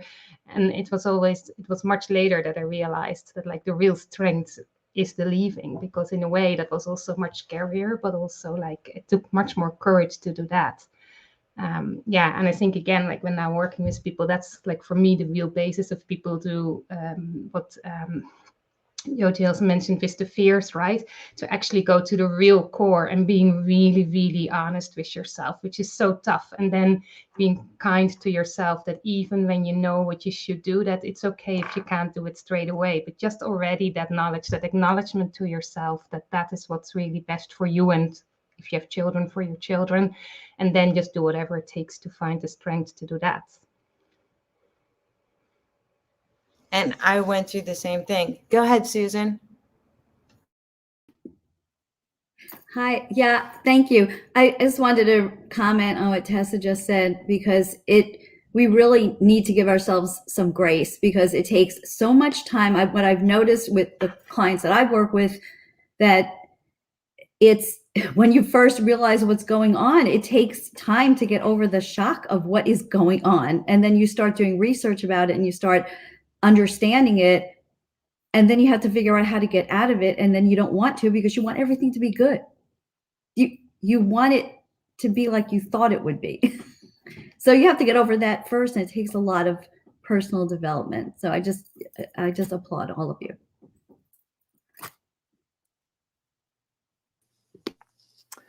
All right, Michelle, thank you so much for that. I am looking for Alana. Hi, everyone. My name is Alana Vera. I am the Raw Ascension Warrior. I overcame domestic violence a couple of years ago. I left. And I also overcame lupus symptoms. I overcame those with the raw vegan diet, but I got to the core also of the abuse through self-love. And that is also very raw. So that's why I call myself the Raw Ascension Warrior. I offer coaching. So my question for you ladies today is, how did you, once you left, how did you learn to trust again, not just other people, but also yourself? Because I know, we get in these situations and we're like, how did I even get in this? How did I miss these red flags? And so it can be really hard to even trust our own decisions. So I'd love to hear what your process has been in that healing. Oh, I see. I don't see names here, but whoever's right next to me in the green. Erika, thank you. That would be me. I think that's a really great question, because I don't know that we ever fully recover the ability to trust fully. I think that that's part and can be included in trauma stacking, because the loss or the ability to trust, the loss of the ability to trust people is one of those things that's taken from you. And the longer you're in those relationships, the more of those relationships that you're in, that skill is diminished, because trust is a skill. It's not like something we're just given. You've got to build it. It takes time. You've got to put some intention into it. You've got thought process, right? It's not just something that like, oh yeah, I know how to trust people. And so I had to go through a process of actually learning what is trust, how to actually build trust, because I realized that I was really poor at building it as well, because I've been lying. I lied for a lot of years to cover up what was going on. So I was part of the problem too. I was part of the problem that not only could I not trust myself, but other people couldn't trust me. My kids couldn't trust me, because what did you say to love, but yet you're dealing with this and putting up with it, right? So I think that elusive trust, that like imaginary being that's like, hey, this thing that we have is really hard to grasp onto, because it's not something that we're taught, or we're not told how to refine those skills. We're not taught to how to evaluate people on a trust level or factor. And so I think that if we take the time to actually start realizing, what are these things? How are they built? How are they destroyed? What are your boundaries? That what's an acceptable, like, okay, your child's going to fib. Do you still trust them? Well, yeah, I still trust them, right? What is it that you're trusting? Right? What is your trust built on? Is it the words that people are telling you? Are you really concerned that somebody's telling you that the sky is green and it's not really, it's blue? Like, what is important to you to trust into? Because that will determine how you can actually trust yourself. So for me, I needed to know who I was, What did I stand for? Because I'd realized I had compromised much of myself. My values, my morals had been compromised. So I had to build that trust back in myself, that I could trust that these are my morals and values, and I won't let anybody else ever sway me again. And if you ask me to, the answer is no, and you're probably going to get a door in your face. Like, I had to get so fierce with I trust in what I believe in. I trust in myself in these categories, and you will not sway me. And that, I think, is what trust is. Do you trust in yourself that somebody cannot sway you from what you believe? Many of us have been in those situations where years we thought we were crazy. So we had an inability to trust ourselves. Right? And so we have to figure out, where can we rebuild that from? What can we grasp onto? What can we see that's real? A lot of times when you're in anxiety or panic attack, one way you can call, what's true? What can I see? What can I hear right now? What can I taste right now? What can I smell right now, right? And so, and I'm sure Tessa could go into this, there's an actual tactic that you can go through, and it can bring you back and centered. And so then you can actually say, these are the things I can trust. This is my reality. We talk about it in our book, Dr. C and I, we live in a deferred reality most of the time. And so we have a tendency to trust what we've built instead of trusting what's real. And so we have to discern between, is this my deferred reality where I'm comfortable and I'm okay with the lies of like, oh yeah, my house is clean, but yet it's a pigsty. Like, where's that? Or am I living over here where like, no, these are things that have to be true, and they have to be constant the entire time. So thank you for letting me share. Absolutely. That's a great response. Who's to the far left, top right, or I'm sorry, top left. I can't. Thank you, Mimi. Yeah, go ahead. Okay. Yeah, I think, well, a lot of the practices I do with my students and clients come from more Eastern practices as well, with some meditation as well. But I think the most important thing I learned was that, like trust, you need to be open, right? And I remember someone saying once, I can't remember where I read it, like that they said, trust can't be earned, it can only be broken. And I thought that was so beautiful, because in these practices that I do with people, one of the emphasis is to actually be okay with not knowing, right? We want to first know for certain that this is the right thing to do. We want to first know for certain that this new person we meet won't be the same as the last one, but we can't.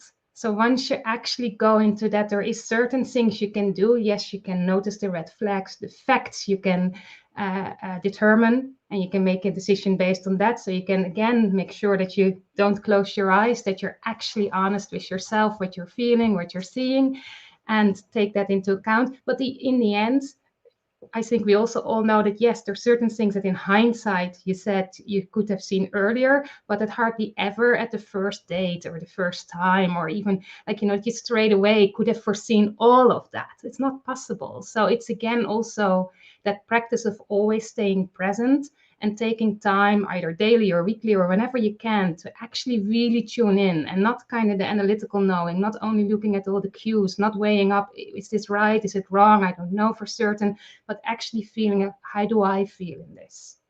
And again, it comes back to what I said earlier, that even if someone isn't a full-blown narcissist, it doesn't matter. If you're not feeling right with this situation, you need to do something about it. And I think that's that practice of, for me, I always take away the heart, of head, heart, and hara. Hara means your gut, your instinct, but to align all that and feel in that.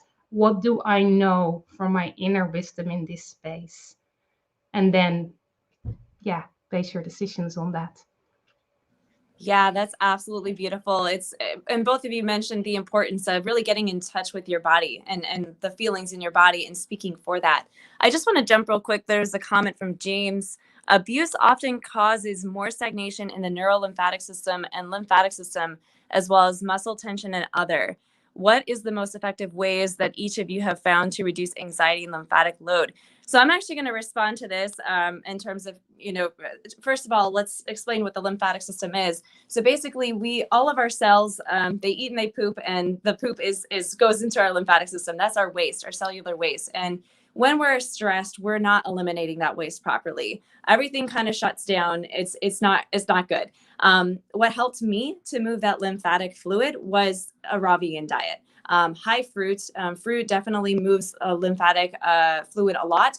A lot of people will also suggest exercise. Exercise definitely will move lymphatic fluid. For me, when I was dealing with lupus symptoms, exercise wasn't really possible for me because it was just too hard on my body. It was actually creating more acids in my body, which is a lot of the problem when we have a lot of stress. We have a lot of acidic, basically our adrenal glands are producing cortisol, which is very acidic.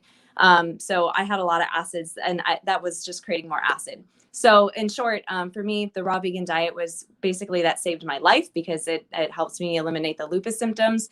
And it also helps me to move that lymphatic fluid out. So I don't know if any of you guys have experienced, health challenges as a result of the abuse that you went through. If you do have something to share, something that might have helped you, to move that lymphatic fluid or just to get healthy again, you can raise your hand and let me know if you have something to share on that. Yeah, I'm going to go with Sequoia. I think I haven't heard from you yet. Hi. Yeah, so anxiety has been like a really big challenge for me. And one of the things that has really helped me is EFT tapping. There's certain spots I'm not a pro in it, but my coach is really into it. And so there's certain spots and things that you say, and it just kind of helps bring me back to being and move through that anxiety and into what's next. And it works for me really well because it's short and it's pretty quick, so I can stay attentive. Yeah, that's great. Definitely. That any way that we can reduce stress is super helpful for moving that lymph too. So things can function again properly. I don't know, Marie, were you raising your hand or you just, yeah, Marie, go ahead. For me, I was diagnosed with fibromyalgia. I was almost bedridden because of the severe pain that I was in every day.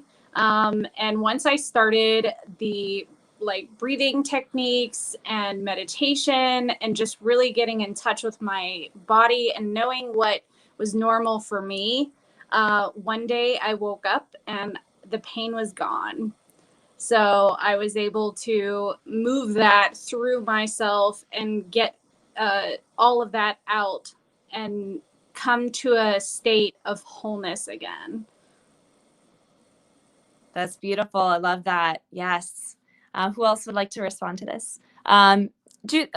Jothi, I think I'm not sure if I'm getting your name right. Sorry. Yes, no problem. I'll make it quick. So yeah, in addition to all these other kind of physical ways of EFT is great. It's a great, I've used that as well. But I also just found through this whole experience, just our connection to a higher power increased. So no, we haven't really talked about that yet. Whether it's spiritual or religious or whatever you believe, if you believe that there is something bigger than us out there, even if it's your own higher self, just connecting to that and realizing that there is something bigger than you that's there for you. So if you feel like you can't really trust, it goes back to the trust topic as well. If you feel like you can't trust a person right now, you can always kind of trust that, your connection with a higher body or higher realm, and then just know that realm is there with you, every day, every moment, and just being present in the moment also alleviates some of the anxiety. Don't worry about, trusting this person forever or trusting something or trusting yourself forever. Just take it one day at a time. What can you trust in the moment? And I think Erika was saying, use your 5 senses. Well, I trust that I have my arms and legs. So, I trust that, whatever you see in the moment and feeling grateful for that and not, forgetting about the past, not worrying about the future, and just kind of staying in the moment as long as you can and believing that there is something that's taking care of you, and that, that itself will kind of start building your trust. Great response. And thank you, James, for tuning in and for commenting. We really appreciate that. Thanks for owning the floor, Alana. And I am looking for Anna. Hey, how are y'all? Glad to be here. A little bit about me. My situation is kind of unique because I actually was married to a diagnosed NPD. He was diagnosed by the FBI. Long story. But he was the real deal, and he was pathological, and it was pretty awful. I'm also a clinical psychotherapist. I specialize in trauma and addiction, which has been something that I've had to struggle with, is like, how did I, as a clinical psychotherapist, miss his pathology, because it was pretty bad. That's what love does. Makes us blind and stupid. But through my process of recovery, which I'm about 3 years out of my marriage, but he continually hoovered me up until the day he married the woman that he left me for. The day he married her, he sent me a text telling me that he missed me and hoped I was okay. So it was pretty bad with him. So part of my healing journey involved, I think if you've been in a relationship with someone with, like with mine, diagnosed NPD, or someone with traits, one of the things you lose is yourself. They don't like it when you take good care of yourself. They don't like it whenever you nurtured yourself. They also erode your boundaries very, very badly. And so recovering the self-care and recovering appropriate, healthy boundaries was a big part of my journey. And so my question to you guys would be, it's kind of two-parter, and you can answer whichever one you want to. First of all, how did you take care of yourself post-relationship or post-separation from your narcissist? And or what I struggle with boundaries is when I was married to him, I didn't have any because he took them all away. You're not allowed to have boundaries when you're with someone with this particular issue. Today, right now, what I find is that I am so boundaried that I don't really let anyone in. And in fact, it just recently cost me a relationship because I just am so protected. So that's kind of what I'd like to hear from you guys is either self-care or how have you been able to manage boundaries post-relationship? I'll go with Alana. Yeah, such a great question. So definitely, we tend to have maybe a little bit more rigid boundaries when we get out of these types of situations. So just, first of all, just give yourself some grace for that. For me, there's a really fantastic book that I love called Set Boundaries, Find Peace. The name of the author, I believe, is Nidra. Oh, shoot, the name escapes me. But if you look it up, I'm sure you'll be able to find it. But, reading that book was super helpful in that regard. But in terms of self-care, inner child work has been really the core of my healing, along with, of course, meditation and, making sure I'm taking care of my body and all of that good stuff. But the inner child work has also helped me to recognize that if I have a part of me that is setting those rigid boundaries, because we have multiple different parts of us, right? Like there's a part of me that maybe might have more porous boundaries, and then maybe there's a part of me that might have more rigid boundaries, and kind of working with those different parts and trying to update them to show them, hey, I'm safe right now, bringing those parts to the present so that they can see, yes, I'm safe right now, and I don't have to respond to this particular situation in the way that I used to. That's been really, really valuable for me. So that's been like the core of my self-care. When I first left, one of the things that I really made sure that I did was to actually not focus too much on things that were triggering. I really focused on things that were positive to try to help my mind see that I'm safe. And I also feel like taking that time to do that also helps me, help my body to see that I'm safe, and help my mind to see, because they're connected, right? So, things about abuse and narcissism, I actually didn't focus too much on when I first left. And I feel like that's also kind of helped my boundaries too, just to heal that so that I could eventually come back to this, do the core work, and then also have those healthy boundaries. So it's a process. Give yourself grace, but hopefully that book is helpful too. Thank you. Yeah, I actually specialize a lot in inner child work as well in my practice. And so I'm right there with you with the inner child work. It really does help heal the root cause of a lot of what's going on. So thank you for bringing that up.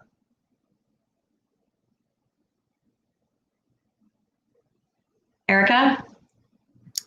Thank you. Okay, so your first question, as far as being able to take care of yourself better, I actually developed a formula called the Better Self Formula. And in this formula, it makes up 3 parts. You have self-necessity, self-care, and self-indulgence. And so with this formula, I was able to create an actual playbook of how I could start learning to take care of myself, also appropriately and not overboard in certain areas. We have a tendency that self-care is very indulgent, at least in our head, it costs money, we need to be extravagant, we need to hit these marks or it doesn't count as self-care. And so I really just broke it down and took my education and my work experience and said, okay, there has to be a better way to this, especially being at the time I was a mother to 5 children, 4 at the time because my oldest had already passed. And so I knew that I had to give myself something that I could actually like come to, because thinking of it or to dedicate time to it was going to be a struggle because I was in crisis mode because I was trying to recover. I was having to learn and relearn a whole bunch of different things. Like, how do I clean my house without somebody yelling at me? Like, do I really have to have vacuum lines in my home every day? Am I allowed to take a shower? Like, oh my gosh, what is a bath? Like, there's so much, even to the point of, changing how I grocery shop because I no longer had to grocery shop the way he dictated. Like, everything in my life was changing. And so it's too much to handle. It's way too effing much. And so to eliminate that, everything going on, I just started formulating them. And so I encourage you, we talk about that at Better Over Perfect and the Better Self Formula. It's not just for people who have trauma, it's for everybody, particularly women, because we suck at it, even when we haven't experienced any of these things.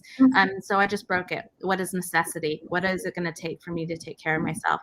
And we talked about, James asked the question about anxiety and lymphatic, how to reduce that load. That was part of it. What is the necessity? What do I have to do so that I'm not ill? I do have a genetic illness and it's just disabling. So I'm really glad I started doing that then, because I've been able to take care of myself better now. So that was the first part. Your second part of your question was boundaries. I think the most important thing for us first to learn is what's the difference between boundaries and barriers. What are my barriers? These are nobody, not even the president or the queen, can change these barriers. I'm never going to allow you to break this wall. Where boundaries are, this is here for my protection to keep you out, but to also allow you to come in. A boundary does allow people to have access. And here's the access point. You get to enter in here. And if you don't like that, then you can go back outside on the other side of the wall. It's really that simple. Here's how you get through this boundary. And if you're not going to do this, then you're more than welcome to stay outside of it. I love you, I care for you, but you may not enter in, right? And so you have to create yourself visuals, or even the list that we talk about, write them down. What's a barrier? I'm never going to change this. What is a boundary? And then after that, what is it that, is it really a boundary? Do I really not want to talk about politics ever again in my whole entire life? Like, really? Because I think sometimes we get extreme and we create these boundaries that are so hardcore because we're like, nobody's ever going to do this to me again. I'm never going to allow somebody to hurt me this way. And all of these very hardcore statements that you can't back up. You just can't back up. So stop giving yourself boundaries you can't back up. Because that's an impossible, and then it gives you something to, like, you're fighting, and like, well, then you don't include people into your life because you're so hardcore trying to back up these boundaries that nobody's allowed in through the gate that should be there. Boundaries just keep them there until they're allowed to come in. And so that was a big distinction before me, and it continues to be, because it's not something that just because you went through abuse that you need to do this. You need to do this as a human being. What are your boundaries? What are your boundaries in relationships? What's your boundaries in family? What's your boundaries at work? What's your boundaries in religion? Like, what are they?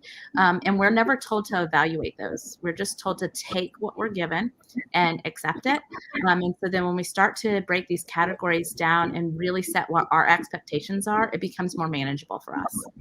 And so that's what I want to encourage you. Even in the formula, it set expectations, your expectations, not somebody else. And so I didn't ever get to introduce myself, but that's what that's my expertise, is manageability and margin, and helping others create the expectations that are appropriate for their life instead of everybody else's, outside of writing the book on abuse, because I wasn't doing a platform. It just happened to be this is what I went through, but this is what I've learned from it. So that's the two things that I would do on those categories.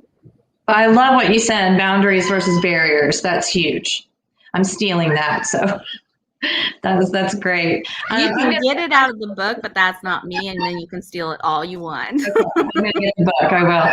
So there's a comment from Mrs. Hancock, and I just kind of want to validate you that the legal system is broken and it's very difficult. And my heart goes out to you for having to deal with what you're dealing with. So I just wanted to give you some validation on that. It's a very difficult situation. Was that Tessa? Did you have your hand up? Yeah. Sabrina's back though. Yeah. Thank you so much, guys. That was absolutely phenomenal. Thank you for acknowledging Ms. Hancock and everything she's dealing with at the moment. I am looking for Sequoia. Okay. My name is Sequoia. I have a narcissist mother who also has borderline personality disorder, and growing up with her was walking on eggshells. It took me a lot to set boundaries in that relationship, and I moved out of her house at 17, which really helped me to understand what being my own person was. The professional side of me, I do web design for coaches. But my question is, what has been the biggest lesson in your healing / recovery? And I'll answer, my biggest lesson has been that self-care is not selfish, because it was talked about a little bit before, but the fact that the narcissist wants you to not take care of yourself. And with my mom, it was just anything for you is absolutely selfish. So if you have a lesson that you'd like to share, please raise your hand. Tessa, yeah. Yeah, I think it's a little bit follow up from that. So I think first of all, it was that, as what I said earlier, a little bit, that in the end, that the only one who can take ownership is me. But also that I need to learn to be able to ask, and more importantly, to accept support. Because I think for a long time, I really felt, oh, I need to do it all by myself, right? I need to figure this out. And also, again, that part, as I said, that, oh, if I do something about it, then it's nearly as if I'm responsible, whereas it's their fault. So they should change, right? And instead of seeing like, well, look, in certain cases, you cannot change your situation. So then taking ownership is really on you. But you also need to learn to, to ask and accept help. And I think the boundary part that you mentioned that's linked to me is also learning that the boundary is not a protection shield here. If I do that, then whether I withdraw or whether I go, here I am, take it or leave it, I won't accept anything, both still hides my insecurity and my not feeling right. Whereas if I practice on being grounded, on being strong, then the protection is not, then that's the boundary. Right? It's not a protection shield of like, oh, I'll allow this and I won't allow that. But it's like when I'm really centered within myself and feel strong, then I also can feel, hey, this feels right and this feels not right. So that was the biggest lesson as well, that get rid of the shield and really find that strength in yourself. And only use the shield as a tool, because sometimes when you're not strong enough, then you may need that shield, but recognize it for what it is, that's not the solution.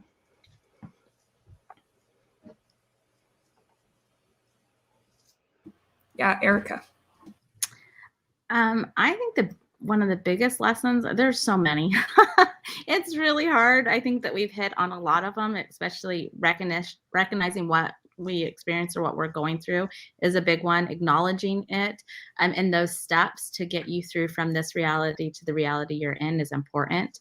So those were key essential. But I think another one was to just really understand how much control I had over my emotions, and that they were not things that somebody was making me feel, that I was in control of what I was going to feel and then how to react. And that gave me a really great sense of fear doesn't have a power or cannot have a power over me anymore. I can choose that. Fear is a real thing. We live in it all day. You know, you're like afraid to get in your car and drive, or you're afraid to come and talk on a panel. Like, it's this thing, but it doesn't have to have that power and control. And when I realized that, then the people around me lost power and control, because they utilized fear to control me and to implement that power. And when I was like, oh no, that is not yours. I'm not consuming it. I'm not allowing it, or I should say, I'm not allowing it to consume me. I'm consuming it and doing something about it. I'm like, I'm going to take that, and you're not going to be able to do. And so it was a different perspective for me. Somebody once said, you know, life's not happening to you, it's happening for you. I had a really hard time with some of these cliche sayings that are coming out right now, especially when I was in the midst of those relationships, because I was like, your positive bullshit's not helping me right now. Some of the books that we've talked about, we've even said, like, reading them during that time was not actually healthy, because I was like, well, I should be like, why am I not happy? I just need to, I'm in charge of my happiness, and so I should be able to just be happy. And you know, and that's not the case. Yes, we're in charge of our emotions, but thinking that externally that's just going to happen doesn't really help us. And so I really had to kind of step back and say, I can't digest some of these people that I'm digesting. I need to be very careful with what's coming in and what I'm surrounding myself with, because they may have well-intended intentions in what they're releasing or the book that they're writing, but in true reality, it's pretty toxic for those of us who have serious stacked trauma. It works. Maybe you'll only experience your cat dying. Like, that's a level of trauma, and then those books would be great for you. But the more trauma you go through and the deeper the trauma is and the more it's stacked, those surface level things that can help those who are at that level are actually really, really hurtful for us. And they can actually pull you back into, okay, well, I just need to accept this, or I need to do these 5 things and ritual, you know, all of that stuff. So I really just had to look, who am I listening to? What's coming in? Can they really offer a perspective of what I've gone through, or are they still looking at it from a bird's eye view because they've never been this deep? And also, what's the fruit of what they're doing? Absolutely. I want to add one thing to that. One of the things that you said, Erika, that kind of jived with something that I recently heard. It's actually not funny, but the abuser is counting on you. There's like an unwritten, obvious, almost a contract that you have silently with these abusers. And the contract is that you will not say anything. And they're counting on you to not say anything, to keep your mouth closed, to keep it under wraps. And I remember so much, like, huge arguments, blowouts like crazy. And then within moments walking into an atmosphere where I was not allowed to show feelings, whether it was around friends or family or work or whatever it was. My abuser was actually my boss also. So we would get into huge arguments on the way into the office of just berating me like insanely. And then I had to clear myself, clear my head, and walk into the office 30 seconds later, like nothing was the matter. Like everything was phenomenal. Like he was the king of the castle. And it's an enabling that we do. And it's almost like an unwritten rule that the empath or the codependent has with the narcissist. And it's never talked about. It's just, we know as that placeholder of what we are supposed to be doing in that spot. And it isn't until, like what Erika said, when we start to realize it and we start to say, screw this. Absolutely screw this. And you start to gain a voice and you start to become more powerful. And that is actually, what keeps them at bay, once no contact or gray rock, whatever it is comes to fruition. But until you decide to kind of flip the script on them and actually hold your power and stand with 2 feet on the ground with your hands on your hips, the contract is there. But it's our power. It's our responsibility to rip that contract up, because they're not about to give you any inkling that that's even something that's even possible for you to do. That's not even a possibility. So you kind of have to find that within yourself, and you have to sit there and light that thing on fire. Can I step in and say, because you said the words no contact, and I just want to address this because for many of us, that's not a choice. Good point. We do not get to choose to not have contact. I have to face my abuser and my rapist, and he kidnapped. I have to face him every other week because he forced me to have children.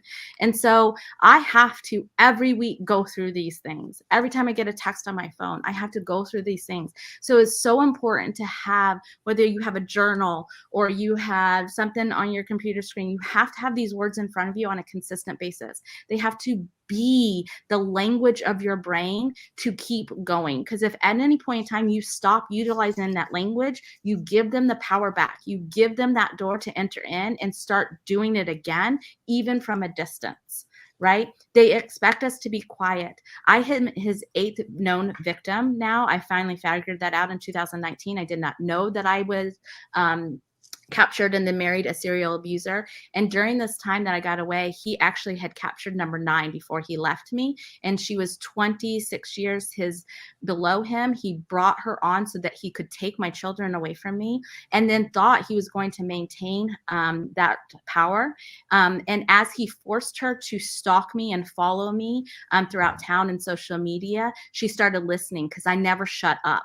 I never stopped talking about it. I never gave him the opportunity to tell a different story, even though he wasn't telling the story. He's not out there going, I'm a cool guy, I don't abuse people. He's like, I'm not talking, right?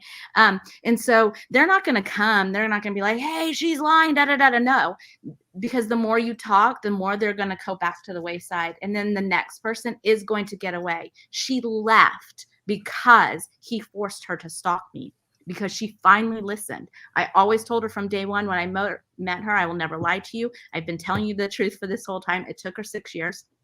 But of course she was very, very young, and the brainwashing and the conditioning immediately took over because he had money and he, flaunted it, and, all those things that come to everybody else's lying. So I do want to say that sometimes a complete break is not available, right? So if that's what you're looking for, stop right now. Realize that, especially if you have children or this is a family member, there may be a possibility. With no contact is not a possibility, but you can still have the strength that somebody who gets to get away for forever can in those moments. It is possible. Just because you're still faced with it doesn't mean you can't stay as strong as somebody who isn't going to continuously be faced with it. But it is harder. So get your support system. Don't go alone. Take somebody with you. Keep copies of everything that's going on, even after the fact. It's okay to act like you are like maybe a little oversensitive or you're over analytical. If you need to keep it, because one day that may save your life. So I just want to encourage you on that. Absolutely. And Erika, you're up. Oh, I am. I apologize. You guys have been asking so many amazing questions that I actually forgot mine because I didn't write it down. So I am so sorry. Do you want to at least introduce yourself? And yeah, let me do that. I'll come up with a question as I'm talking. So my name is Erika Hull. I am the co-author of But That's Not Me, the owner of Better Over Perfect, and the co-founder of the Kommor office. So sounds like a lot. I am the mother of 5 children, 6 total. I lost my oldest at the age of 16 to suicide while I was with my abuser, and I was not allowed to actually attend my son's funeral. And that was probably one of the starting points. I tried to leave years before. I actually called up my ex-husband and said, I think I made a mistake. Can you please come and help me? And he said, you made your bed, lie in it. And hung up the phone on me. I've since received apology from that, especially after the book came out. And he was like, I am so sorry that I was part of the problem. I abused you enough to wear you down that you were prime for a predator. And it was really cool that he recognized that. So, which I didn't expect ever, because he is bipolar and had addictions. And so a concept of reality and like putting logic together isn't usually something that they can do well with, especially reevaluating what they did, because they don't really see it. They don't remember it the same way.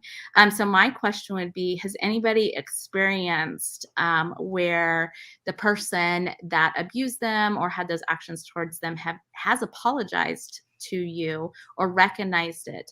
And if not, are you waiting for that apology? Because I think that's quite interesting. I wasn't. I don't encourage you to wait for an apology. It probably will never happen. But it was an interesting experience for me. I went through severe panic and anxiety attack as he was apologizing, which I thought very odd, that I would start having those physical reactions. But in the other sense, it was so releasing that my body actually had to let go of all that toxicity. I had to go through the sweats and the shaking and the blood pressure dropping for my body to actually release it out of my lymphatic system to be like, okay, I can let that one go now. So that would be my question about apologies. Yes, Marie. For the most part, I mean, he's apologized multiple times. And I don't know that I necessarily believe him when he apologizes, just because, you know, it was an apology and then it would go back to the way it was. Like, that's not how you apologize. So yes, he did apologize, but I don't believe him. Sabrina. Yeah. I love that you brought this up, because this right here was one of the main reasons why I stayed the way I stayed, how long I stayed, you know, we justify. And one of the traits, you know, I listed the traits in the beginning of this, they don't always align. It's not all that simple. And my narcissist apologized all the time, sincerely apologized all the time. Sometimes would get even tears in his eyes with apologies. And within 24 hours was redoing it again. So, you know, my whole thought process was like, oh, finally, this is the day. Finally, this is the day when he is going to realize how amazing I am as an individual and how lucky he is to have me by his side. And it was such a great performance on his end. And literally within 24 hours, it was like a slap in the face. But it would literally have me so distraught that, like, my thoughts of I have to get out of here and I have to escape and I have to create a plan would kind of fly out the window. And it would like mess my mind and my thought process up so much that it would like catch me off guard, and I would stop planning for my escape. And enough to like, it would take me a few weeks to kind of like get back on track. It was this whole, and it happened for years, the same thing. And every time I was like, today is the day, every single time, until finally, like the 126th time, I was like, wait a minute, this keeps happening. So I love that you're saying this, because they do apologize sometimes, but it's like what Marie said, it's not always authentic. Yeah, for sure. Well, we're definitely taught apologies the wrong way. That was the second thing that I took on when I did this. I was like, okay, better self formula, and then I developed an actual how we apologize, what we say sorry for, because I learned I was apologizing for myself to everything. And as women, we are historically that way, but it was worse. It was way worse. Like, I apologized for existing. I apologized for showing up late. I apologized for not showing up late, for being early. I apologized for just existing. And so it was interesting. And that's why I wanted to ask about apologies, because so many times we hear those words, but they don't mean anything to us, because they say, I'm sorry, instead of I apologize for I'm sorry that it hurt you, you know? And so the sorry is always first instead of the apology, and it should be the other way around. But yeah, and I thought it was interesting because I know that I will never get a certain level of apology. But the woman he abused actually apologized. I don't think I'll ever get the truth of everything that happened. But she publicly was like, I was part of the problem. Like, I actually abused this woman and I feel so bad. So I think sometimes we need to do the apologizing, right? We need to apologize to ourselves. We need to apologize to the people around us. We need to apologize to really honestly, to ourselves. We really got to apologize to ourselves. I am so apologetic that I didn't listen to my heart. I am so sorry that I didn't stand stronger for you, right? And so that we can have that level of forgiveness for ourselves. And I think it was Marie, you had something that you wanted to add. And then I love some of the things that James said, so we'll highlight that as well as Anna afterwards.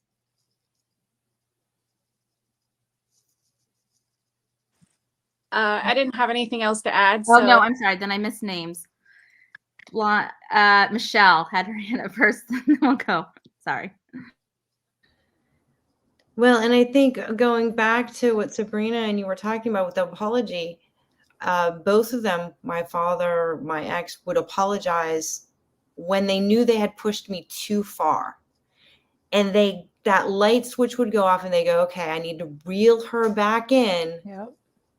And your emotions at that point are so all over the board. Like, you're upset, you're angry, you're mad, you're pissed, you're fearing for your life in what situation you're in. Like, your emotions are all over the place, that you kind of grab onto that apology, like, okay, this is my safe space now. Like, things are going to be okay because now I have this apology here. And so you take that and kind of put it there to protect yourself, right? And then you build up all of those emotions again because you're on this constant roller coaster ride. And it's like they can push you so far and reel you back in no matter what the situation is, until finally you can just get enough courage up. But it takes so much time and so much hurt and so much just being beat down to that point. Like, I remember being at that rock bottom where I was like, I really don't know if I can go on anymore at all. And it was, you get so tired of fighting and so tired of trying to build yourself up. So you look for that glimmer. And even if that shiny object is that apology, you grab onto it. 100%. Very true. Tessa, did you have something you wanted to add? Yeah, I think I in one way I've been very lucky. In one relationship, I did in the end get some little bit of apology, but at the same time, interestingly, by the time I got it, I didn't need it anymore. And I think that was the important message of it too, that during the relationship, like, I could make a whole file and show and see, look here, see, you did really do this. Like, here's all the proof. And it would be just a complete denial, right? And for me, there was something in it that somehow that I felt I can only leave this behind once he acknowledges. Like, I needed that acknowledgement. And then when the relationship finally finished, then actually after that, interestingly, he kept wanting me to confirm that he didn't do anything wrong. And at some point we went into these arguments, both verbally and by email and everything. And at some point I said, look, that's it. I'm not talking about this anymore. I'm not responding to anything you're saying about this. It's because we can't agree. It's not going to work. I want you to say certain things here and you're not going to, and you want me to confirm and I can't because this is not right. And then I think it was 6 months or a year later or something, he wrote and he said, can we please meet? And first I was like, no, absolutely not. And he said, no, really, I want to talk. And I did say, okay, let's go for coffee. And he genuinely said, like, there was no like, oh, I'm so sorry, blah, blah, not the kind of apologies I would have gotten during a relationship. He said, like, look, I'm sorry for what happened. And yeah, like, I did these things. And that was it. And he wasn't trying to get me back. There wasn't anything. We have had one coffee. We never spoke really after that. We had some mutual friends. So there were a few situations where we might have seen each other. But that was such, for me, it was such But as I said, the most important part of was that by the time I got it, I didn't need it, because when I needed it, it was he had the power, right? Whereas I learned that it doesn't matter whether he says sorry, it doesn't matter whether he acknowledges or not. I know. And once I knew that, I got my power back in a way. And then the apology in the end was just a bonus. Absolutely. That's awesome. James asked, what about the person who cannot show remorse at all? They had a traumatic childhood as well, but I don't know how much about their life in South America. James, first of all, don't justify. You're justifying in your statement right now. You're saying, what about this? But I also realized that they experienced all this bullshit.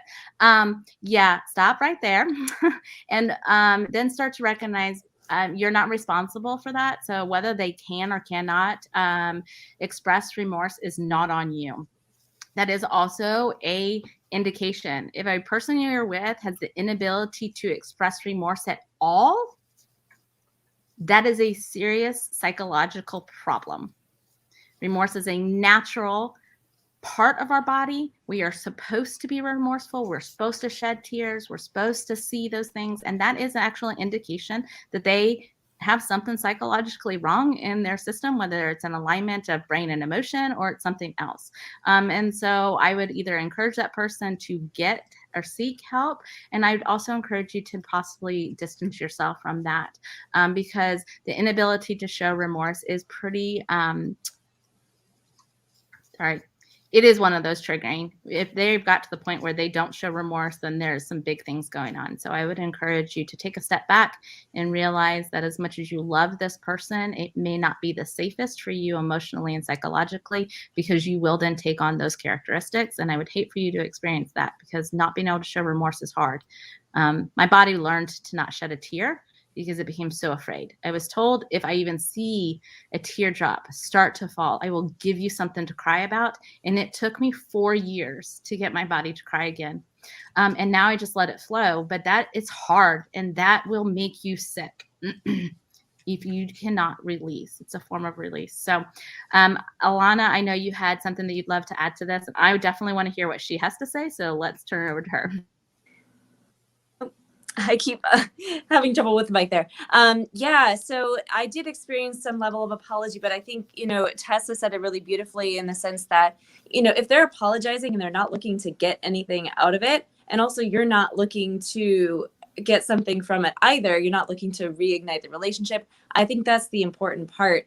The apologies that I received were definitely very fake. It was more, oh, I missed you kind of. Like, oh, I screwed up, but, I'd love to have you back, essentially. And, that's just my boundary was just no. He had disrespected me. And so I decided I'm no longer going to continue to trust you because you've broken it so many times. And so I think when that happens, when there's so much damage there, regardless of whether he apologizes or not, it really doesn't matter to me because I know what happened. My body remembers what happened. And I wouldn't want to put myself at that risk. I'm not going to take that risk to trust that person again. So yeah, when it comes to apologizing, yes, it can happen. And I think in the way that, Tessa experienced it.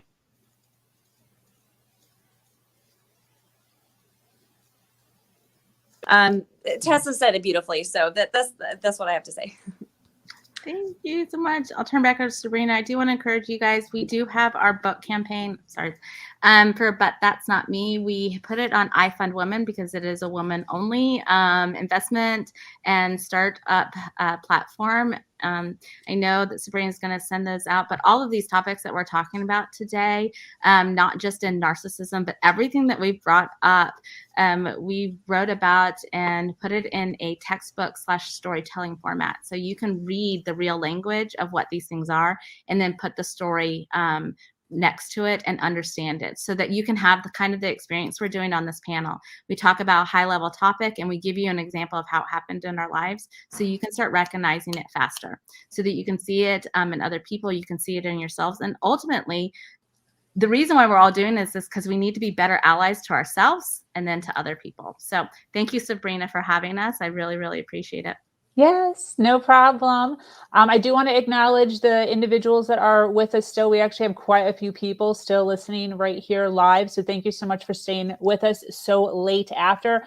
I also want to acknowledge the few females that are still here on the panel, giving us this awesome information and taking time out of their Saturday to sit down and open up and be vulnerable. So we have one last lady here that we are going to open the floor to. So for those of you that are watching this on the replay or on the live, if you could share and get as many people watching this as possible while we close up here with Susan.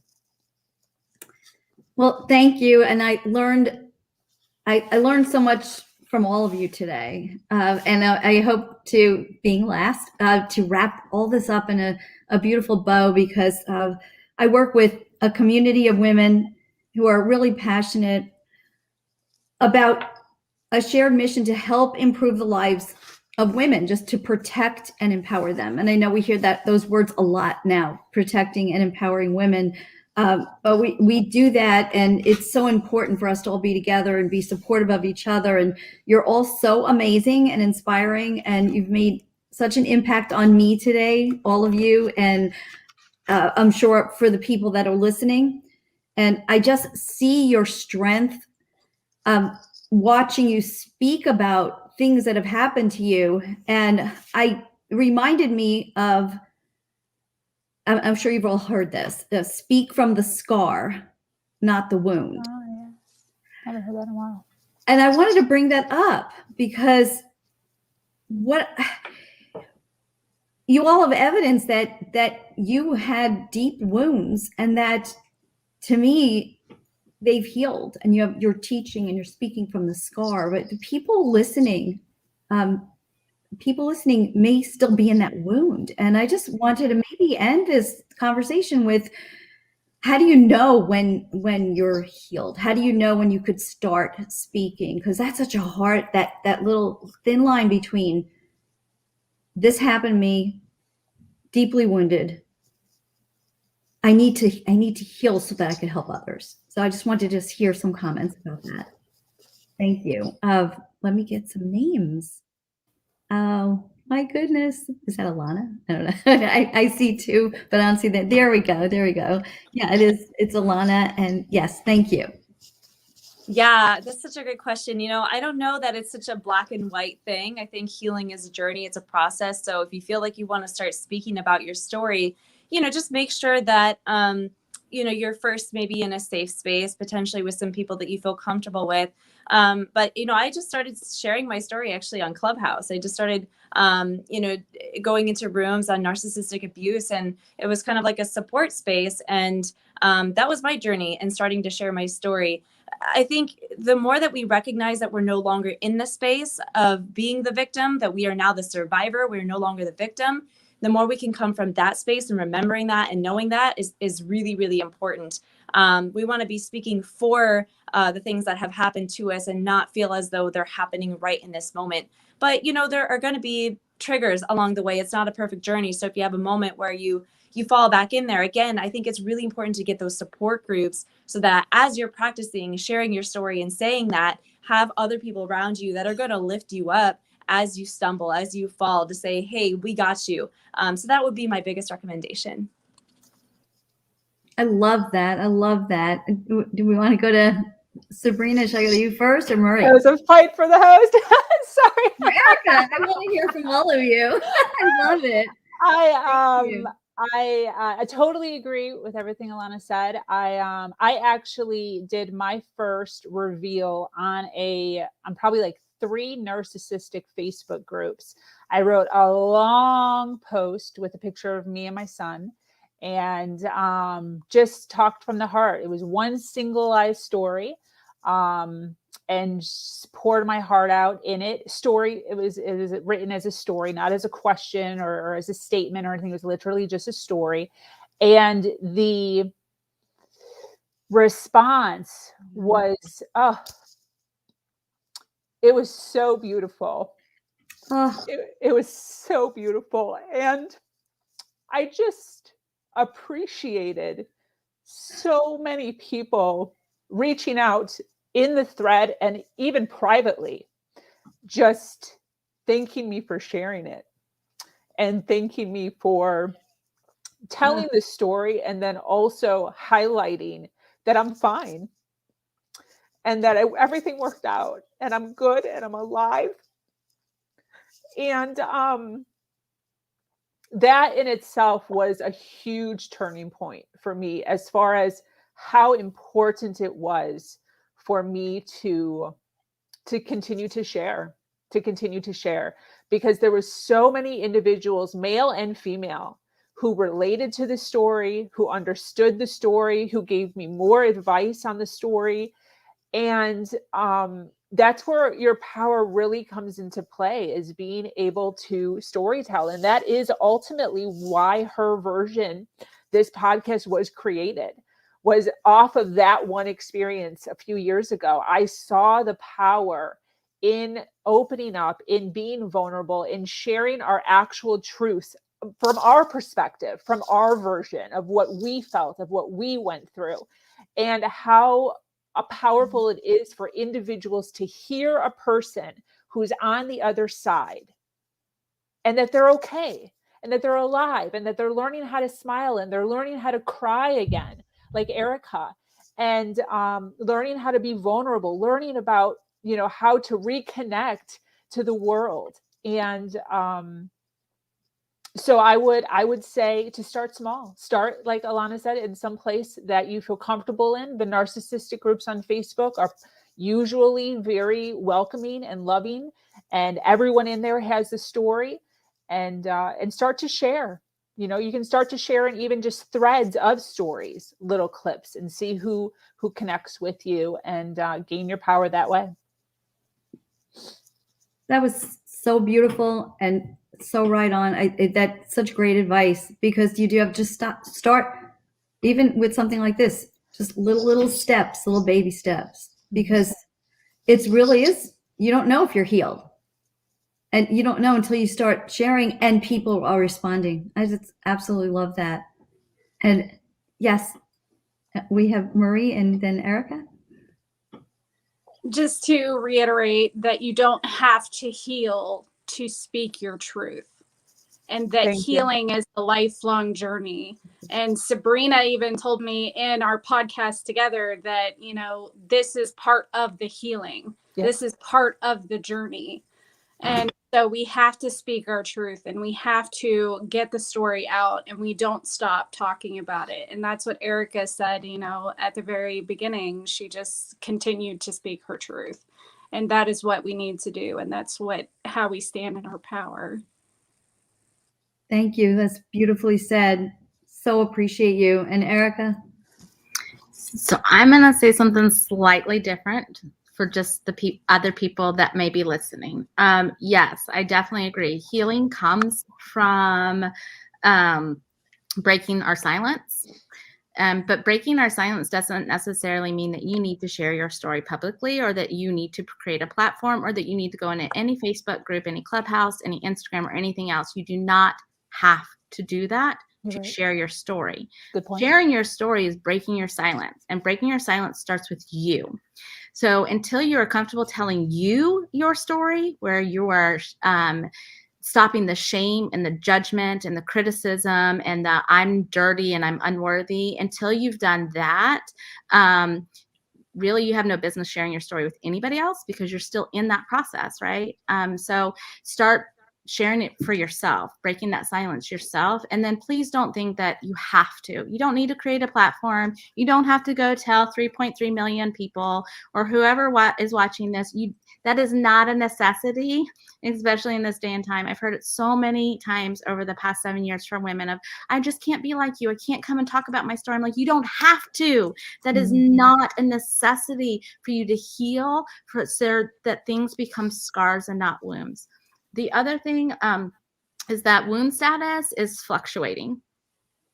There's no such thing as really a permanent scar.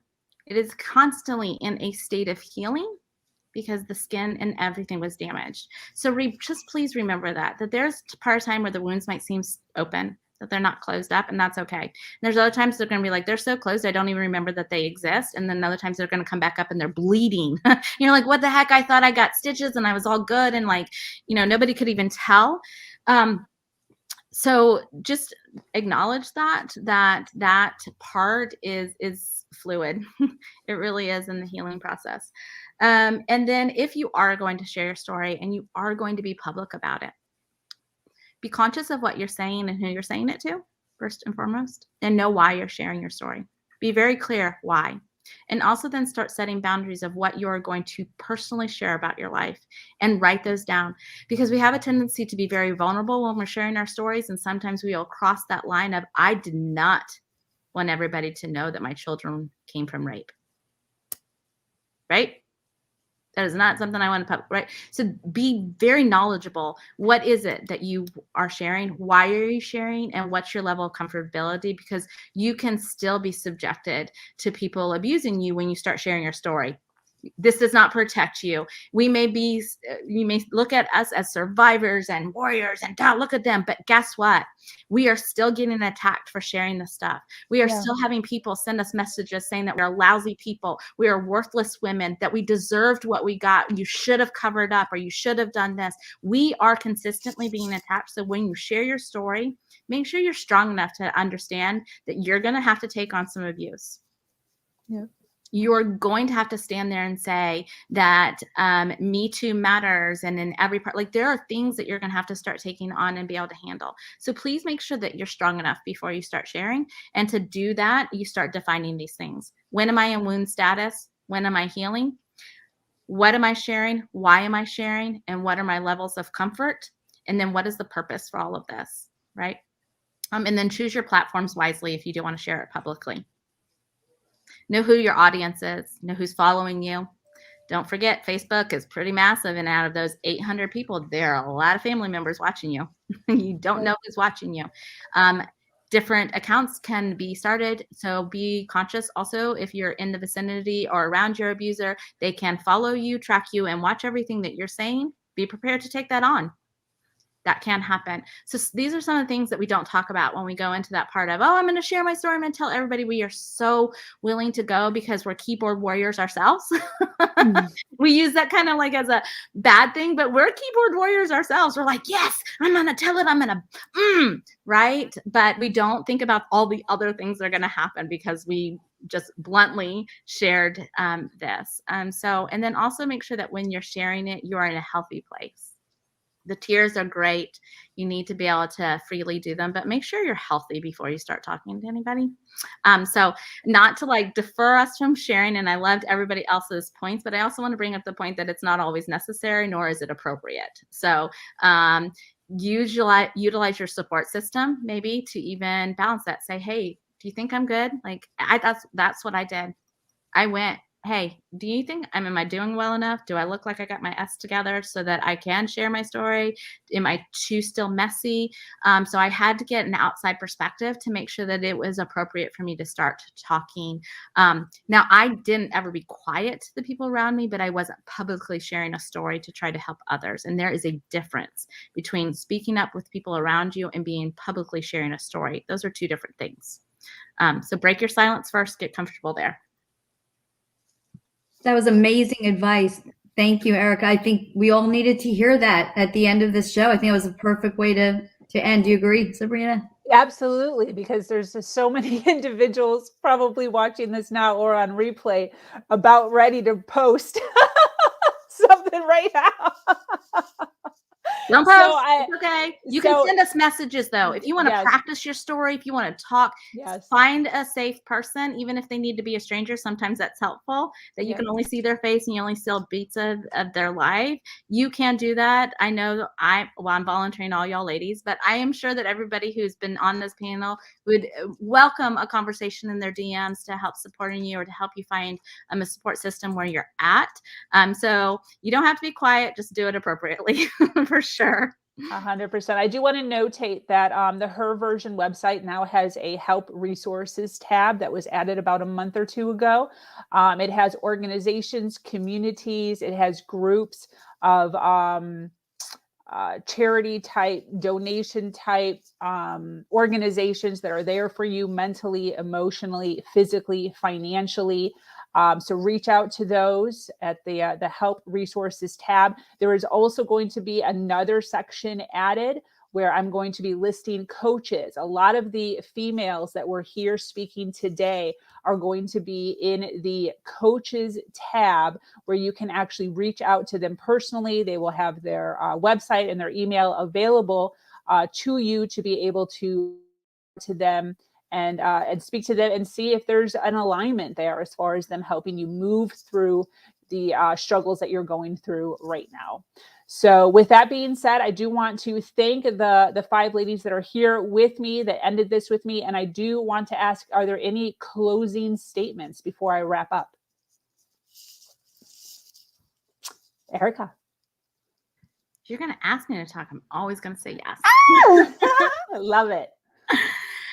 I just want to encourage anybody who's listening, as well as the women who are here today, to just remember that these things that we're talking about, they're just pieces of us, and they're just tiny pieces of the puzzle. Every part of the pieces make us up, and they're essential to acknowledge, or we won't be a complete human being. But you don't have to focus on them, but definitely acknowledge them. That was the biggest trigger for me, is once I was able to acknowledge it and be like, okay, I do actually have to have that piece to complete my puzzle, or I'm not this person who I am today. It really helped me start healing and saying, you know what, that's okay. It happened to me. Because I was at that point, I was like, but that's not me. I mean, I literally told the crisis counselor as she's asking me these questions, and I was like having to say yes to things that I never imagined I would say yes to. But I had an inability to lie at that point. I was in such fear that I just was like, yes. And then I looked at her and I said, but that's not me. And she just held my hand and she says, it is, and that's okay. And so what I developed was, but that's not me. It is, it was, and it forever will be. And that's okay. And so just to know that you're not less of a person because any of these things happen to you. You're not less of these persons because somebody tells you you allowed it or that you were in this situation. But it is a piece of you, so acknowledge it so that you can continue to press forward, because you won't be a complete person until you do acknowledge that, and it will help you continue and move forward for sure. So, absolutely. Anybody else? Susan?